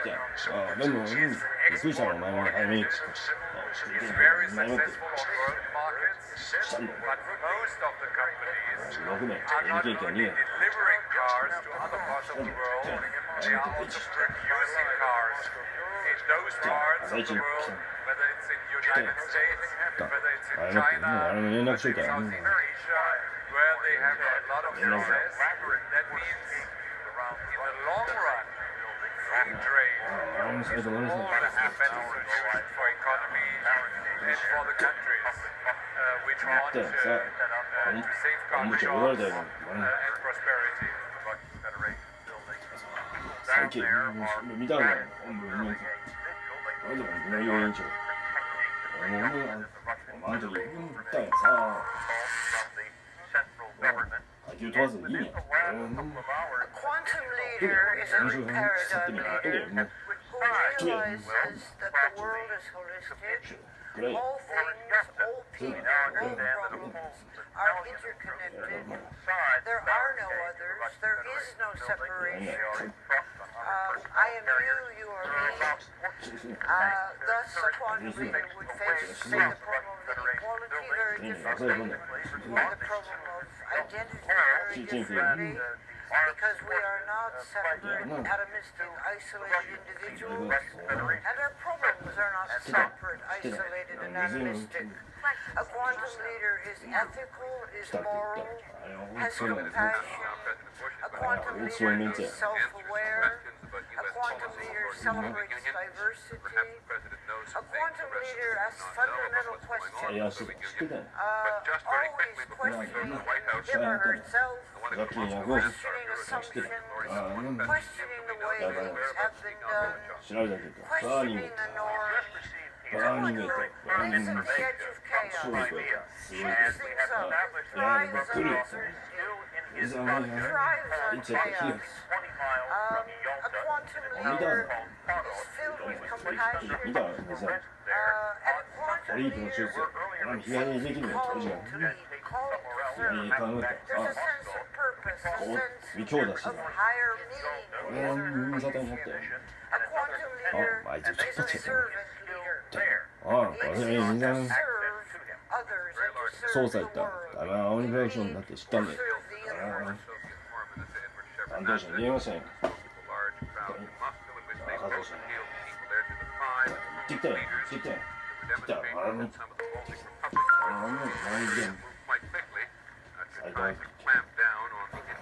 Well, there's no simple answer. The issue of asymmetric attacks on democracy. The point being that you can disrupt elections in a democratic elections in a democratic country is rather difficult to do in authoritarian regimes. They really don't have genuine elections. And so what are you going to do when you're I think we need a broad range of results, beginning with looking at our electoral systems to ensure that they are proportional, so you don't have the kind of issues we had in U.S. presidential elections, where because of the electoral college system, some states have far more weight. I think we need to look at the kind of electoral systems we have and express our broad representation for our support of him and President Gorbachev of the situation concerning President Gorbachev. We need to think about our asymmetric managers. We have rule of law. That's pretty important. The authoritarian regimes all place their money abroad. There is rule of law. Why? Because in an authoritarian regime, you can just lose everything all at once. There appears to be very whereas it's in the West, or rather rule of law countries, then that's unlikely. Well, maybe we can make it more democratic. Or we can be more democratic. Definitely, we can be much more direct about ownership. After all, much of the money laundering that from the authoritarian states that are in high profit goes through anonymous shell companies and issues that have been taken up by government authorities in order ultimately to defend democracy. That they fear an attack by military forces loyal to the 起訴されてないよ。yesterday. Their belief is lodged in radio communications that they are intercepting in the Russian secret provides, and they have basically possesses a network of having a very strong university very applied that is all about working with the real world, basic research, and then trying that basic research. 皆さん言うわ豊永光栄巡査部長知ってますよここをね滋賀県警察をねここを開けてバーンって調べたやんさびっくりしたさむっちゃ調べたやんさブロックどこだって言ったやんさみんな資産なんてないって言ったやんどこにあるんだって正規罪がね疑ったよね手よほらしょ150万円の資金のバーミングだ。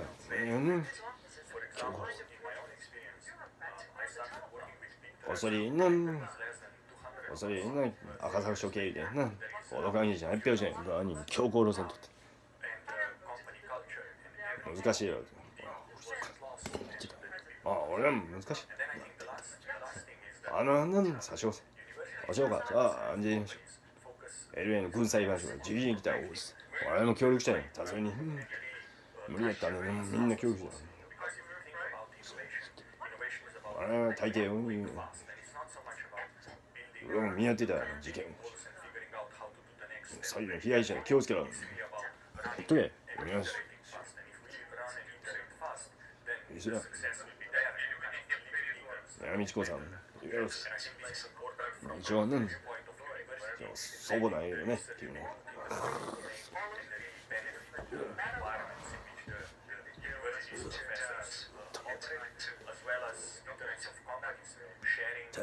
演技検査のコストリンが警視庁に配信した。知ってたお前の YouTube 見たそれ来たんだよ。いやん。スポーツ少年の知ったんよね。あまりにもあいつ金に雇われた単なるこれサフタ役者や気をつけろ。俺も言ったよ。座ねえ。The question about innovation is, can we be the first ones to society? So it's as much about the speed as it is about the substance. Military intelligence leaders who haven't heard this yet. He said they remain in the shadows. At this point, Delta's aide insisted we evacuate the building. As we did, I will show bravado of the man defiantly at the center. We had a really good discussion today. Reviving the European dream is what we really want. The next Could you bring us up to date on what else is going on in terms of the city and elsewhere in the country at the moment? The latest information from Soviet radio and television is that a curfew will be imposed. It will go into effect in approximately an hour's time, 11 p.m. Moscow time until 5 a.m. It is unclear how strictly they have really not been obeyed.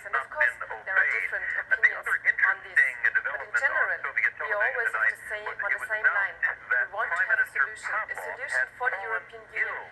He was taken to his bed, according to this report, ill with high blood pressure, and he had been relieved of his responsibilities on the committee replaced by an aide, according to the Soviet television report. And therefore, it is really important to have a good solution, and a solution which will be implemented in all the countries of the European Union to have a resilient European asylum system. That's correct, Peter. The Baltics, of course, were ripe for this sort of offensive by the Black Berets, the Interior Ministry forces, which are there, and the pattern seems to be to take over all of the communications facilities, particularly any that could broadcast information contrary to the central government. In this particular case, especially because migration is here there to is stay. one area It of will the country that probably at least increase so in far numbers has and not been complexity affected by because of the a political military crackdown, consequences if you of will, and wars, that is Leningrad, terrorism, where apparently but the also military because of forces the are climate still change. outside the city, I and the think, mayor in my there, view, Mr. Sobchak, apparently migration has is been able needed to work in out Europe. I simply think that it's troops have not entered his city. that we can benefit from, and I think that we need to change the narrative on this. First and foremost, us as politicians. Actually, the demographic of Europe says that migration is something that we will need in the future in order to maintain and grow our economic development, the quality of life. And I think that we should also go back to the European shared values and human values that are, I think, the foundation stone of Europe, so that together we can change, as I said, the narrative and help these people, but also help ourselves grow and develop further. Thank you. Fought troops near Boris Yeltsin's headquarters in the Russian Parliament building. At this hour, Yeltsin is still in place in the Russian Parliament building, a symbol of opposition to Kremlin hardliners. ABC's Jim Corey joins us from our Moscow bureau. Jim, what can you tell us about the situation at the Russian Parliament building? Turkey belongs to European family. There's been a very There is no way that Turkey can distance itself from the realities of Europe. in Moscow. Today, of course, at the Trilateral Commission, we are going to discuss three scenarios: confrontation, cooperation, and membership of Turkey to the EU. In these three scenarios, of course, there are different outcomes. What I would say that confrontation between Turkey and the EU is a complete lose-lose scenario. And if it is only cooperation instead of membership of Turkey to the EU, this will be some sort of limited cooperation, and it will be a scenario in which both Turkey and the EU will not enjoy the full potential. In economics, we say, this is not cost-effective, but when it comes to EU membership, I would say that this will mean full use of potential of Turkey and the EU together. This means stronger, stable, respectful, democratic Turkey, but it also means in the world global actor of the EU, peace-bringing EU, welfare-creating EU, employment-creating. So I would say that in this case, membership case, the outcome would be win-win. So win for Turkey, win for the EU, but also win for the EU. They were going down hunger 皆さんもね、 path. 非常に意外なところね、遅刻の意味でね、ただ遅刻で、 Certainly, with only 4 or 5 armored びっくりしたの。 carriers, お前の顔見て、 reach 我々にも研究、上レッティングがね、 You have to define what you mean by Europe, the European Union, having its own army. I do not think Europe needs its own army for what I would qualify as the classical や Article ったら 5 ね、 NATO 最 scenario. 強のね、 In other words, in a conflict with Russia. But Europe should definitely, the Union should definitely develop the possibility to project hard power without the United States of America. I can imagine a scenario in Northern Africa where you have combinations. Terrorism, climate change, migration, an ungoverned part of Africa, largely, where Boko Haram meets Al-Qaeda, where Al-Qaeda meets Daesh. In other words, it's not impossible. Look at the French and what they did and are doing in Mali. That you would need to intervene militarily, and then the European Union would be on its own. The second scenario, further would not be possible when in the focus beyond demons of the past would raise again. We should not repeat the situation like we had in the 90s of the previous century. And where finally Bill Clinton and the United States of America had to come in to stabilize the situation. I could think about the need for border protection, external border protection, with military means. You're a bit on the border here between the military and the military police, the gendarmerie in French. In other words, if that is meant by President Macron and Chancellor Merkel with a European army, I can follow them. What we should not forget, by the way, is to answer the European military intervention. That's why I like the qualification European army, not much. Is that there will always be national parliaments who will decide if those soldiers will be sent in harm's way. So they will not, I hope, talk about a European command and a European parliament which decides this goes to the heart of the sovereignty of nations, and those nations will want to decide themselves. I see the way out as presented by President Macron of France, the European Intervention Initiative, where you can build coalitions of the willing outside the EU institutions. You can build coalitions of the willing, which you will always for such kind of military operations. The advantage of a coalition of the willing is, after Brexit, you keep Great Britain on board. They will not really anymore be at the same time, PESCO, the Permanent Services Corporation, should of course continue important projects, but part of Europe is getting rather cumbersome. So that would be my answer to the question, does Europe need its own army? 本部隊は京都の本部じゃなくてそういうこと言ったよ。本部隊員の連中危ないって。あ、昨日の連中危ないの知ってた。退去して。はい、退去して。よいしょ。すごい子が向かい埼玉。よいしょ。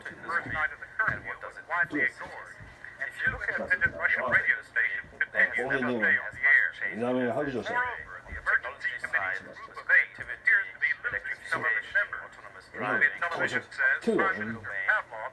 人望上を使って盗聴してたよ。あれでってことや。そういうことバレてたぞお前ら。あ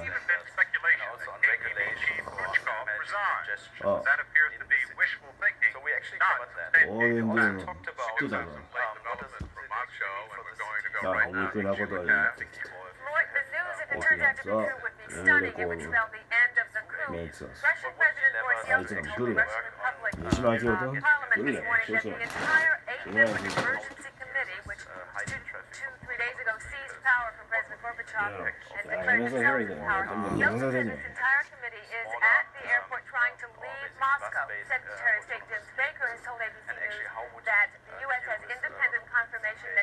まあそういうことやな。has resigned from this governing emergency committee. There have been reports that Józef had resigned. Those reports have been denied, but the U.S. apparently said that they are true. まあそういうことやね。ネアさんでした。あ、これ昔のジョゼ・ウェッティンガーでした。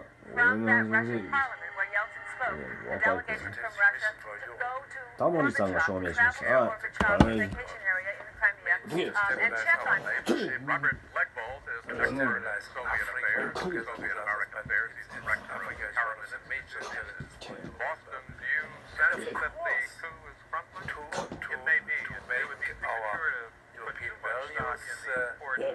as attractive as possible in the global competition. It's always as a better line. Or they're headed for the Crimea in order to try to negotiate a way out of this thing with Gorbachev. But even without that, there are signs that this thing has not come together for the age. That indeed it may be unraveling. And of course, the most dramatic manifestation of that was their inability to lack of will last night against Yeltsin. That really was a tragedy. Amongst the democracies, when you see What is the other education? Yes. Solve the problem of public finance. Why doesn't everybody copy? Why doesn't everybody copy the way that the South Koreans change their mathematics? Why doesn't everybody copy the way the Swiss decentralize their politics? And I think part of the answer is that we don't really spend nearly enough time looking at various best practice. I live in the United States, though I grew up in the United Kingdom. One hardly ever hears a reference to other countries' systems in the US on healthcare, except when somebody is making a completely caricature analysis of the way, say, Canada has begun to declare so what is stressful so the politicians and voters become more aware that there are solutions to most of the public policy problems. We just haven't tried it. On the other hand, I think there's one other side to this which you forget. Sometimes there'll be people who will tell you, oh, the Scandinavians have worked everything out, and Sweden or Finland or Denmarkそのサポートが一緒。バカやな俺。 That's often an argument people make on the left in the United States. バカや。盗聴されてる。前々が通信傍受あたりもさああれ使ってたよ。 necessarily would work in a country as large and as diverse as the United States. So let's look at best practice. Let's understand the system. But let's not pretend that one side is going to fit all. Part of the reason for the success of Western civilization, which is where democracy began, was the diversity of systems and the competition between them. Boris Yeltsin is still with the parliament, as far as we know.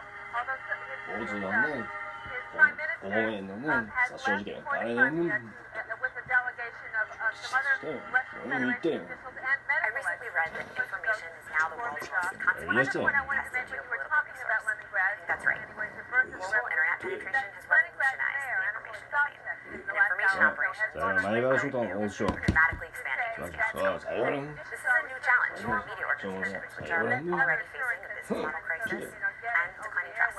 Meanwhile, AI advances converged to take advantage of those with access to lots of data.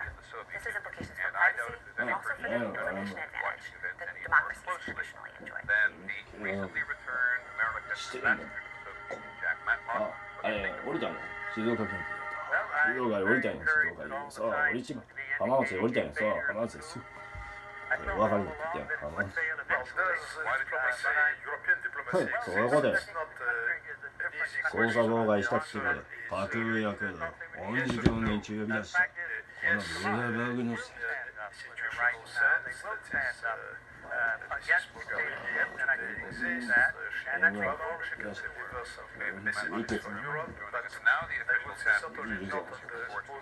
俺が作ったな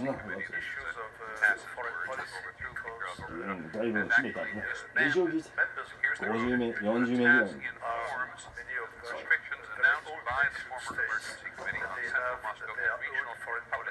何人だよ関係ねえよ工場会継続やダメよ工場会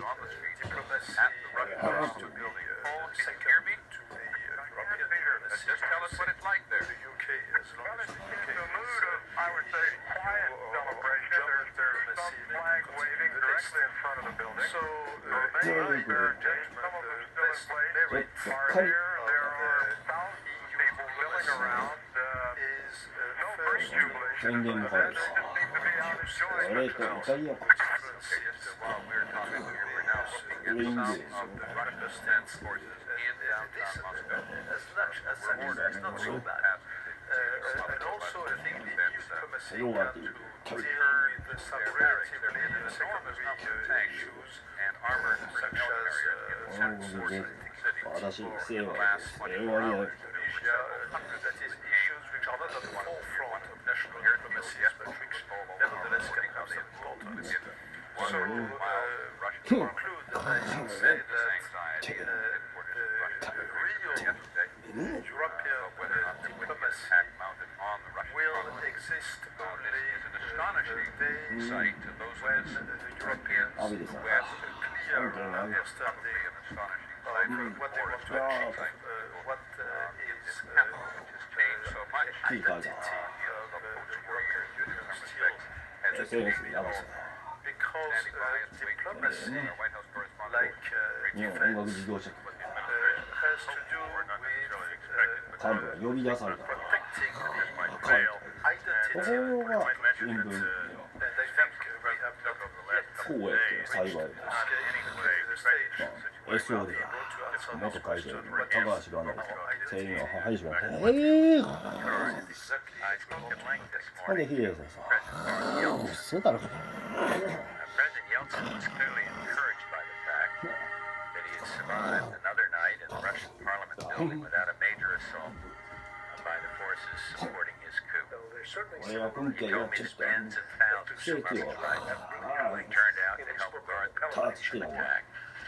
Yeltsin said he was encouraged by indications of more and more military units and their commanders were abandoning support of the coup. There are at present supporting the Yeltsin flights of aircraft carrying his representatives and also other influential members of the emergency committee on their way to the Crimea to meet with the President Gorbachev. Perhaps we can talk to ABC's Jim Laurie from our Moscow bureau. Just come back in off the streets. Jim, what have you been finding? 意外のね大大阪大阪の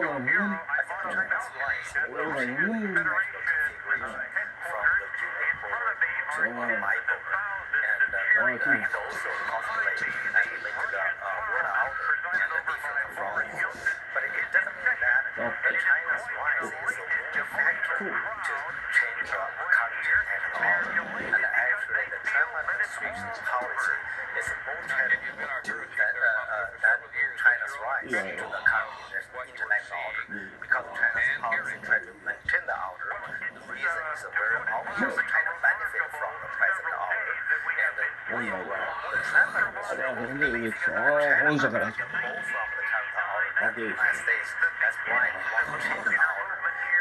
みません私も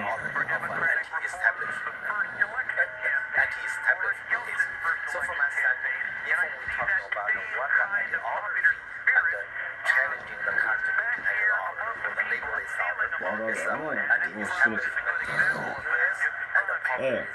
れの医者をしたいとかあるさ幸いあれですねエイベックスの YouTube のインスタグラム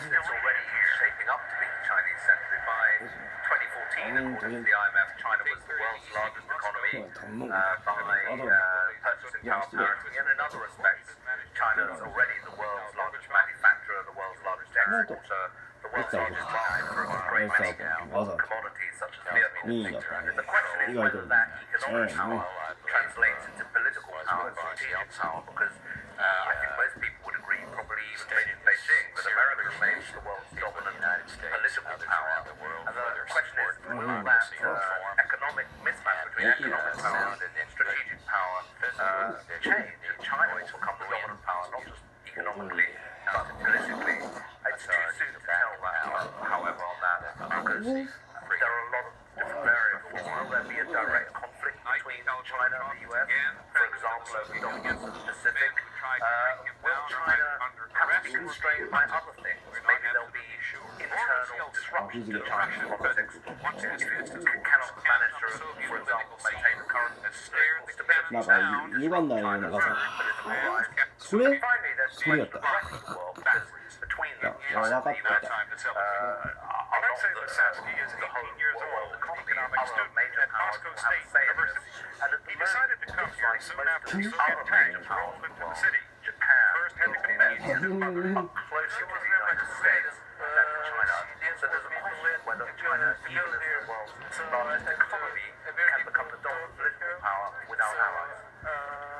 I tried to prove that it's my duty to come here. She let him come. He admits he was frightened, especially last night when he heard about the three protesters who had been killed nearby. I think economic growth, success or failure of it will be determined by the individual countries and regions. Supply jobs. Great She and her husband arrived yesterday. of these countries formally formed. I think what we're likely to see in the 21st century is many either liberated from hard labor or from there are very私も言ってましたよ hard labor and provide jobs. And what will these people do? How will they be employed? And I think that will be Others here say they still have questions about Gorbachev. even though the world population is declining, we're still in an era of massive male bulges. About 20 years ago, and there's going to be a lot of pressure to provide jobs for people, whether it's in China, in Yemen, in Ethiopia, or wherever. And they had won.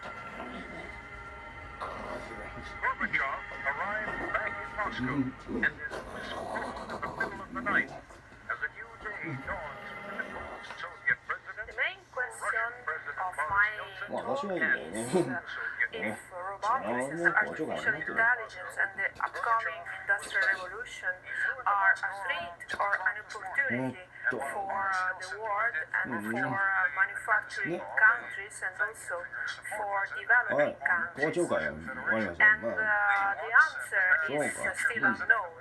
But what is sure now is that we have to invest in the main assets that are characterizing the industrial revolution, the digital transformation, competences, infrastructures, centers, and all the tools that are fundamental and are considered enabling technologies for the future digital transformation. I also presented the differences between the US, Europe, and China, how they are integrating artificial intelligence into different knowledge and competences and scientific results. For example, in the US, they are investing very much in developing artificial intelligence for humanities, while in China they are investing in developing artificial intelligence for agriculture applications, for example.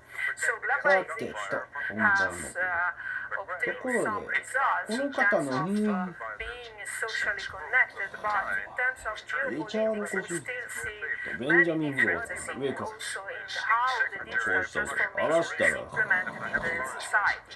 Then I spoke about robotics and how the journey of robotics is coming into us, because robotics was developed for manufacturing countries, for industrial production, and robots are in manufacturing plants. But in recent years what we have seen is the development of service robotics, which is intended to support services and the offer of services in terms of medical robotics, social robotics, educational robotics. And now what is happening is that robotics is coming into our houses with buying some consumer products and also producing changes in the society in some of supporting autonomous drive or different products that are revolutionizing business and revolutionizing our lives. Conquest and victory of destroying.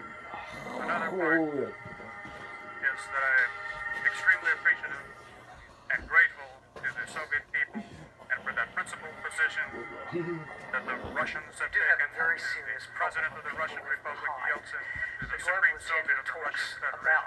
Eradicating hunger, having every child in primary and secondary education. We're off track to achieve these things. And that means not just a few people left behind, it means literally hundreds of people missing out. Take education, more than a quarter of a billion children, adolescents, not in school. As we speak, how can those children in the future really contribute to a knowledge economy and deny the most basic access to education? So it is time for the international community to get a grip on the reality of what is happening. We want a world that is well fed, people don't live in extreme poverty, where education is a right, not a privilege. But we have a lot to do. International partners is critical for the lowest income countries. Other countries to be prioritising their budget so that their growth is inclusive and sustainable. There are solutions. What's important is the political will to activate public impacts so that society, that the Soviet people can no longer PC でスクリーンショットこれで撮ってたんだこれは言うかむちゃくちゃ責任 There are more than 7 million people in the world that are forcibly displaced from their homes, either as refugees crossing borders or displaced in their own country because of war, violence, discrimination, persecution, bad governance. 川崎重工業とはあらしたやろあとトヨタとか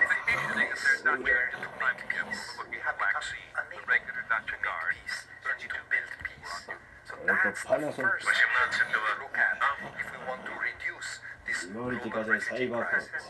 Meanwhile, what is very important to remember is that 85% of those 70 million people are not in the rich world. They are in poor countries or middle-income countries.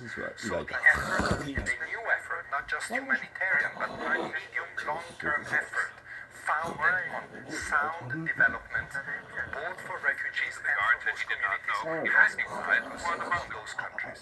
We have now a global compact on refugees. We will have the first ever global refugee forum in December this year. These are opportunity to rally broader coalitions of actors, not just states and the United Nations, but also the private sector, the business community, civil society, academia, to forge new ways to respond to the global refugee crisis and finally address the strategic and cultural process. Raisa, he said, handled it better than anyone. Gorbachev then met with the intruders and learned the details of the government's takeover. I said, you do whatever you say to, 何したら何する will Syria find a long-lasting peace? When the conspirators announced that Syrian sick people people as Croft deserve a about people in long-lasting distress. peace. Think about it. They've been 8 years now in a horrible conflict which became from local, regional, and finally international. So the answer is it must be yes. Now, how to do it is where the challenge is coming. And the only way to do it is actually to end the military conflict because there is no solution. This is not just a word. There will never be just a military solution. And include everyone. New constitution, elections under UN supervision. Gorbachev said to the families of pictures while they were held prisoner. He threw him over the beds. This is one of the things. The ordeal for the Gorbachev family lasted 3 days and 3 nights. 72 hours of full isolation.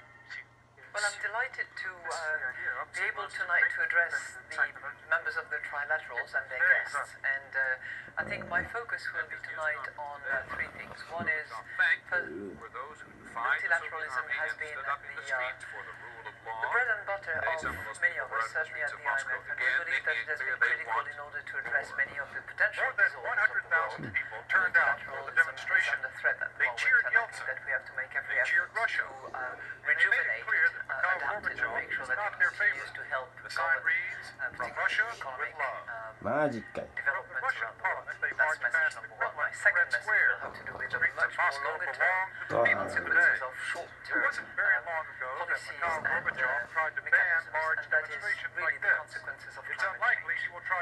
Many of the issues that we're debating at the moment will mean absolutely nothing in 20 years' time if we have not acted now in order to make sure that the planet remains something that is possible for our children and grandchildren. My third message, which will not surprise any of those who know me, my friends, will have to do with inequality, and in particular the inequality that women have to suffer and have had to suffer for a long time. Inequality as such is making disruption. I believe that by addressing women's situation and the inequality that they face, it will help quite a way in reducing inequality. So we'll try to do that. When the hard-line leaders of the Communist Party failed to overthrow Mikhail Gorbachev, they may well have signed the death warrant for the Communist Party itself. 74 years after the Russian Revolution, the Russian President Boris Yeltsin was living the party, and these activities must be suspended in the Russian Republic. That's across the economy. Mikhail Gorbachev visited Boris Yeltsin in Russian Parliament. He got a round of applause first, but then a lot of heckling, interruption, and embarrassment. At one point, as Gorbachev was telling the Parliament how he was restructuring the government, he was suddenly asked to read aloud the minutes of the meeting of his cabinet last Monday during the height of the coup. I haven't seen it yet, Gorbachev. Go on, read it now, Yeltsin said. As a clearly uncomfortable Gorbachev read, he learned that only one of the men in the cabinet he had appointed, UN Ambassador Yuri Vorontsov, spoke out against the coup. When Gorbachev announced permanent replacement for the coup leaders, it was clear they were Yeltsin's choices. Just the beginning of a government shakeup. Yeltsin and Gorbachev say they'll work out together. In effect, if not in name, a new coalition government. But they clash today over the Communist Party. With Gorbachev looking on helplessly and the Parliament applauding, Yeltsin signed a decree suspending all Communist Party activity in Russia. Gorbachev tried to argue Polish move against the party of the state because not all communists were involved in the coup plot. He said the party had as much right to exist as any other. In the end, he had no choice but to give in. They pulled down in Riga, capital of Latvia. They ripped the sign off the front of Communist Party headquarters. Local Communist Party boss in Riga, challenge of dealing with disinformation narrative is that it's not enough just to check the facts, because by definition, any disinformation narrative doesn't have good facts. They make their facts up. They're actually lying. This is why it's disinformation. So the challenge with disinformation actors is that the thing they have in common is they're really good storytellers. They tell a story that people want to believe. A lot of the time they will appeal to anger, they'll appeal to fear, they'll appeal to hatred, and they will try and stop people's thinking. They'll try and get people so enraged that they switch off their critical faculties. That means that for those of us who are trying to challenge these narratives on a daily basis, it's a much easier challenge than just accepting the fact. You have to have evidence to tell the story, and you have to find a long time ago, which will actually get people to think. Unfortunately, there is a model of story which works. Think of the detective story. That's a story where you're putting together evidence and you're telling them this is what happened, this is why it happened. And it appeals to a different sort of emotion. Having analysed the position, appeals to the Central curiosity, Committee of the Communist Party appeals to and the problem Politburo solving. during the attempted And so a we lot must of the admit challenge both bodies sided with the conspirators. is presenting the story of Gorbachev how at the beginning of all was also created, saw how was the trick done, and you can lead people on the story and you can show them this person is telling you that here is a video of somebody attacking a voter at the polling station yesterday, but actually look, this video showed up on CNN 4 years ago in a different context. You can share that voyage of discovery with the person you're talking with, and then they will realise how the trick was done, but it will also sensitise them the next time around. They'll be looking for that worker, and if you teach people very simple skills like searching for a photo online, searching for a video online, you can actually make them proof against that kind of content and repackaged content, not just every time there's a new thing comes up. So really, information, like you have to have facts, but you have to teach the skills as well. You have to give people the ability to solve problems themselves, because then you'll be appealing to their curiosity, you'll be appealing to their problem-solving sense, and you'll be appealing to their sense of creativity in the story in the first place.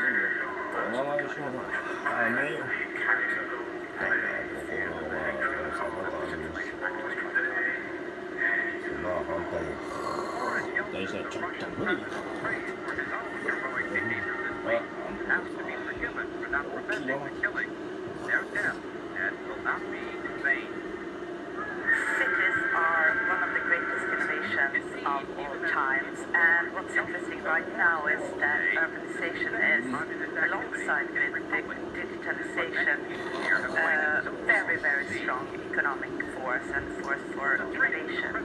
As more and more people move into cities and metro areas, and urban areas were important during the industrial era, but they are increasingly important in a knowledge-based economy. And what's interesting, especially for a person like me who comes from a small city like Stockholm, is that there seems to be room for cities outside the megacities as well. There are some really interesting drivers of innovation that are smaller or mid-sized cities, amongst which Stockholm is actually one. There are a number of examples. And what is important if a city wants to become an outlier or a hub for innovation is collaboration. If you look at urban innovation especially, you need to have a strong public-private partnership. The mayor needs to gather people from private sector, from academia and other stakeholders around the table and work together to solve problems. And I think we see that to a quite large extent right now, and I hope we'll see more of it going forward. The central power is going to be, I don't think there's really very much doubt about that, because republics have really flexed their muscle, especially the Russian Republic. The Russian Republic has 7%, I have to say, of the governing population. Charismatic political systems around Asian European members of the which was a very multi-dimensional policy. They shift multi-dimensional into a great tradition of classical transmission by the, I would say, experience facts of the members, by the sensitivities of the members. For instance, was non-partisan, multi-sensitivities, meeting, and also because the issues that we address addressed were very, very multi-dimensional in all respects. We addressed issues that were of a geostrategic nature, issues that were of economic nature, profoundly economic nature, issues that were related to environmental issues and difficulties and challenges. And we addressed also these particular challenges for our societies that populism, so-called populism, which is also a largely multi-dimensional issue. So I think it was really trilateral at its best, and also it was the occasion to confirm some dimensions and orientations of the trilateral and to make new experience, to reinforce in a number of domains our, I would say, franchise as the Trilateral Commission.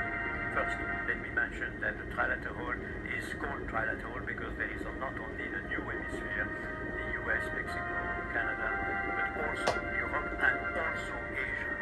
And of course, the whole of Asia at a global level is more and more important. As regards new dimension for the Trilateral Commission, not only we confirm our own values, democratic values, rule of law,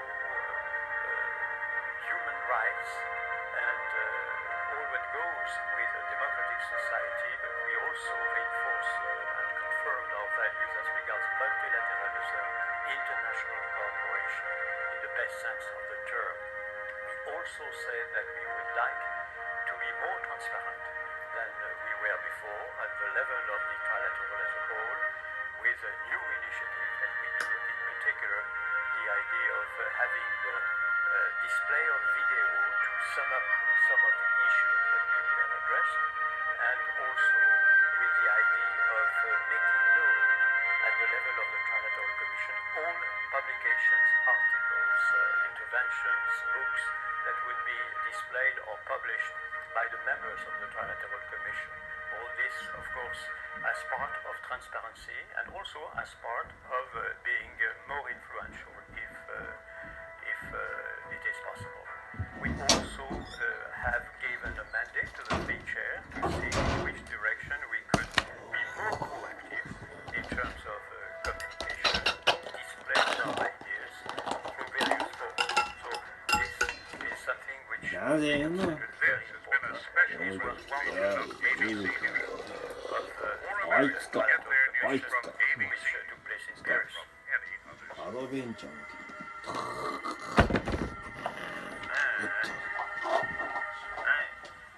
報告ページ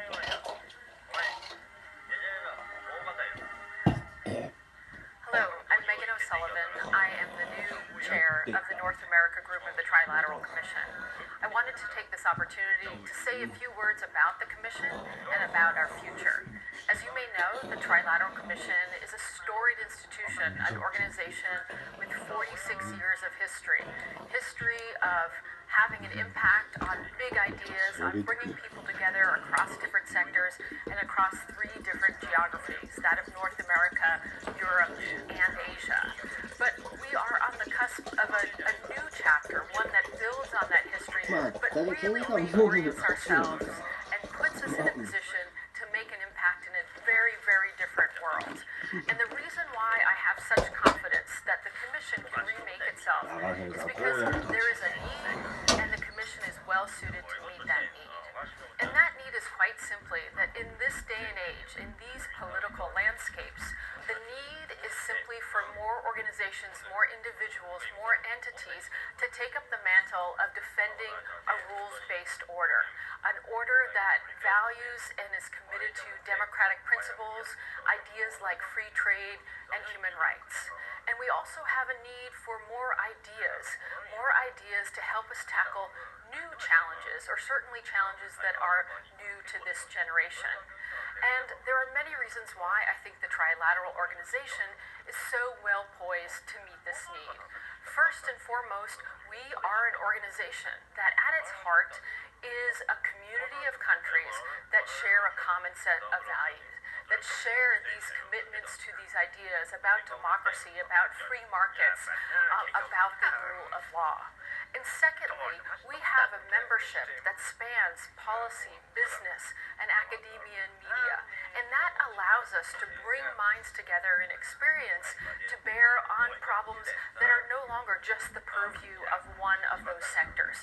The things that need to be thought about today and where we need new solutions and prescriptions are ones that are at the intersection of business and policy, whether it is the contributions that private sector organizations can make to combating climate change, whether it is figuring out the ideas that will drive the reform of capitalism, or whether it is understanding the impact of technology on our systems. All of these things need business, government, and others at the table to help with. Now, of course, to realize this potential for the trilateral organization to meet this need, we are going to have to do some things differently than we have in the past. First and foremost, we are going to have to recognize, as a group primarily of democracies, we need to spend some time looking at ourselves, looking internally, saying what's happening with our own institutions, what is the health of our own institutions, and how is that situation affecting our ability to cooperate across national lines and deliver global problems, pressing global